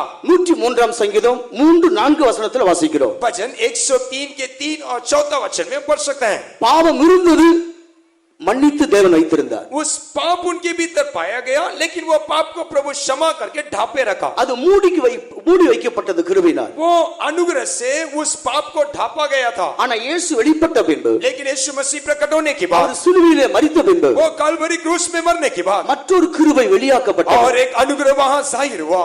2 தீமோத்தேயுவின் புத்தகம் 1 அதிகாரம் 9-10 வசனங்களை படிக்கும்போது, दूसरा तीमुथी पहला अध्याय के 9 और 10 वचन को पढ़ने से இயேசுடைய மரணத்தின் மூலம் ஒரு கிருபை வெளிப்பட்டது. यीशु मसीह के मृत्यु के द्वारा एक अनुग्रह प्रकट हुआ. அதுதான் அந்த சமாரி ஸ்திரியை போல நாம் பெற்றிருக்கிற ரட்சிப்பை உண்டாக்கக்கூடிய கிருபை. वही उस समरी स्त्री के समान प्राप्त किया हुआ उद्धार को उत्पन्न करने वाला एक अनुग्रह है. நம்முடைய ஆத்துமா ரட்சிக்கப்படக்கூடிய கிருபை. हमारा प्राण, हमारा आत्मा उद्धार पाने वाला एक अनुग्रह है. கிருபையினாலே விசுவாசத்தை கொண்டு ரட்சிக்கப்பட்டீர்கள். अनुग्रह से विश्वास के द्वारा तुम्हारा उद्धार हुआ. இந்த ஆத்துமா ரட்சிக்கப்பட்ட ஆண்டவர் கிருபை இயேசுவின் மரணத்தின் மூலம் வெளியாக்கினார். यीशु मसीह के मृत्यु के द्वारा प्रभु ने हमारा उद्धार किया. இந்த கிருபையானது வருகையில் வரைக்கும் மனிதனை ரட்சிப்புக்குள்ளே நடத்தி கொண்டிருக்கிறது. ये अनुग्रह प्रभु के आगमन तक उसको चलाता रहेगा, उद्धार करता रहेगा. ஆனா எக்கால துணிக்கப்படுகிற நேரத்தில் ஒரு கிருபை வெளிப்பட போகிறது. जब तूरी फूका जाएगा उस समय एक अनुग्रह प्रकट होने वाला है. இயேசு வெளிப்படும் போது ஒரு கிருபை அளிக்கப்பட यीशु போகிறது. मसीह जब प्रकट होगा उस समय एक अनुग्रह, அந்த கிருபை உன்னை தொட்டவுடனே மறுரூபமாகக்கூடிய ஒரு வல்லமை வெளிப்படும். वो अनुग्रह आपको स्पर्श करने के समय आपके जीवन में एक रूपांतर அந்த கிருபை வெளிப்படும் போது அவர்கள் மறுரூபமாக்கப்படுவார்கள். वो अनुग्रह आपके लिए प्रकट होने के समय आपका பரிசுத்தவான்கள் மறுரூபமாக்கப்பட கிருபை கர்த்தர் வெளிப்படுத்த போகிறார். संतों को रूपांतर करने वाला एक अनुग्रह प्रभु प्रकट करेगा. நீ கிருபையை காத்துக்கொண்டு அந்த கிருபைக்காக எதிர்நோக்க வேண்டும். यदि हमारे जीवन में उस अनुग्रह को संभालने से उस अनुग्रह के लिए हम भाग அந்த सकते हैं. கிருபை வரும்போது நீ தானாகவே மறுரூபமாக்க முடியாத ஒரு இடத்துக்கு வந்து விடுவாய். वो अनुग्रह आपके भीतर आने के समय वो अनुग्रह के द्वारा आपका जीवन में एक रूपांतर को அந்த கிருபை உன்னை சந்திக்கும்படி वो अनुग्रह आपको मुलाकात करने के लिए ஒரு தேவன் அளித்துதான் ஆத்தும ரட்சிப்பாகிய கிருபையை காத்துக்கொள்ள வேண்டும். इस समय प्रभु आपके लिए दिया हुआ उस आत्मा का उस प्राण के उद्धार को अपने जीवन में आप संभालिए. நம்ம பணம் கொடுத்து டோக்கன் வாங்குறோம், கடையில ஒரு பொருள் வாங்க.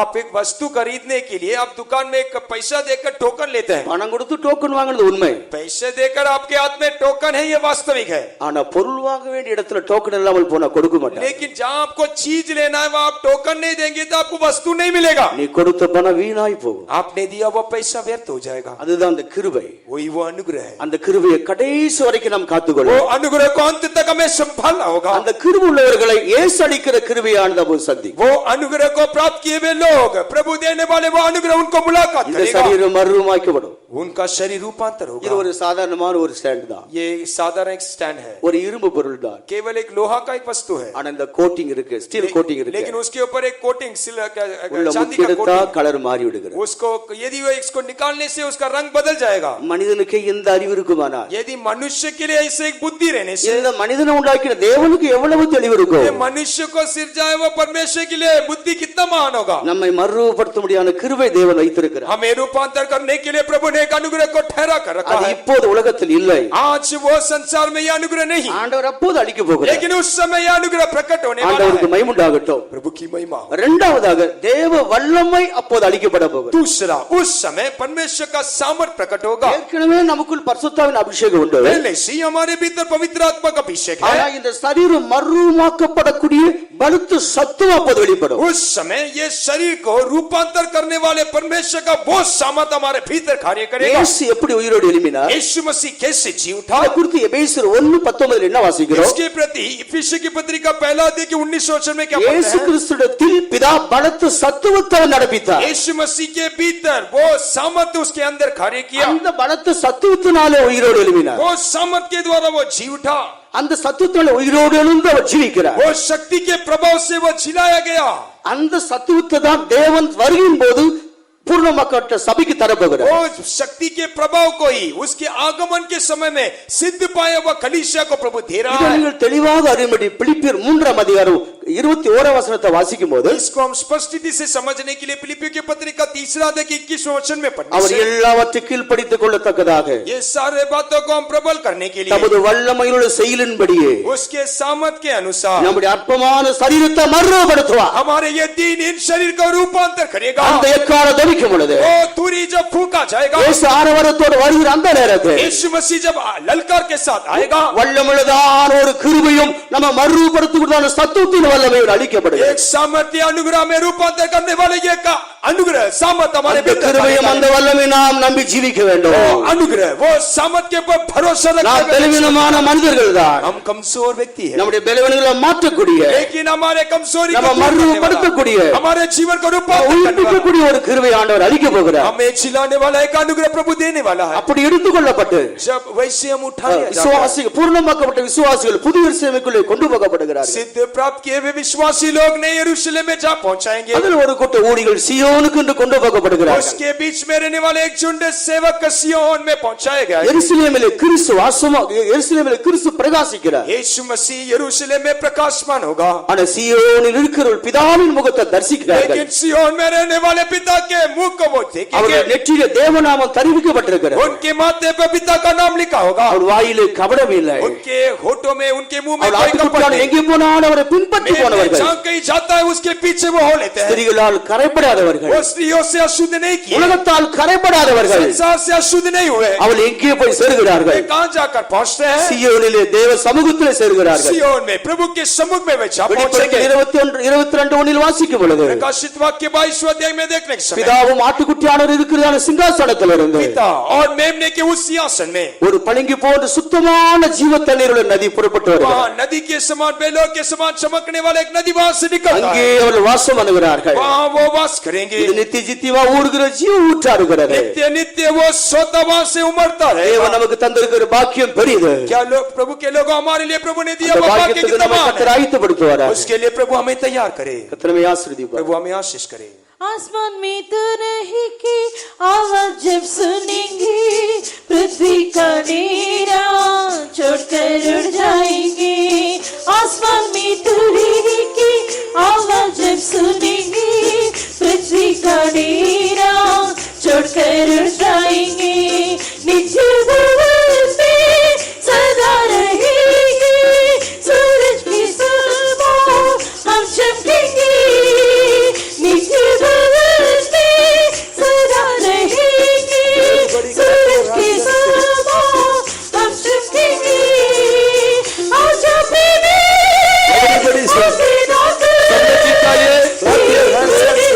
सब लोग मुंह खोलकर गीत गाइएगा.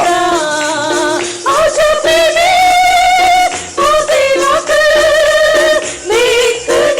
दिल हमारा तड़पता, महिमा में शरीर में उससे मिलेंगे, युगान युग तेरी सोच रहेंगे. महिमा में शरीर में तुझसे मिलेंगे, युगान युग तेरी सोच रहेंगे. महिमा का राजा जल्दी आजा, अपनी दुल्हन को साथ में जाने. महिमा का राजा जल्दी आजा, अपनी दुल्हन को साथ में जाने. अदर करता है, प्रेम करता है, इस संसार हमारे यकीन नहीं है. अदर करता है, प्रेम करता है, इस संसार हमारे यकीन नहीं है. आजा प्रेमी, अभी न कर, देख दिल हमारा तड़पता. आजा प्रेमी, अभी न कर, देख दिल हमारा तड़पता. महिमा में शरीर में तुझसे मिलेंगे, युगान युग तेरे साथ रहेंगे. महिमा में शरीर में तुझसे मिलेंगे, युगान युग तेरे साथ रहेंगे. आजा प्रेमी, अभी न कर, देख दिल हमारा तड़पता. आजा प्रेमी, अभी न कर, देख दिल हमारा तड़पता. महिमा में शरीर में तुझसे मिलेंगे, युगान युग तेरे साथ रहेंगे. महिमा में शरीर में तुझसे मिलेंगे, युगान युग तेरे साथ रहेंगे. महिमा में शरीर में तुझसे मिलेंगे, युगाने युग तेरे साथ रहेंगे। महिमा में शरीर में तुझसे मिलेंगे, युगाने युग तेरे साथ रहेंगे। महिमा में शरीर में तुझसे मिलेंगे, युगाने युग तेरे साथ रहेंगे। महिमा में शरीर में तुझसे मिलेंगे, युगाने युग तेरे साथ रहेंगे। महिमा में शरीर में तुझसे मिलेंगे, युगाने युग तेरे साथ रहेंगे। महिमा में शरीर में तुझसे मिलेंगे, युगाने युग तेरे साथ रहेंगे। महिमा में शरीर में तुझसे मिलेंगे, युगाने युग तेरे साथ रहेंगे।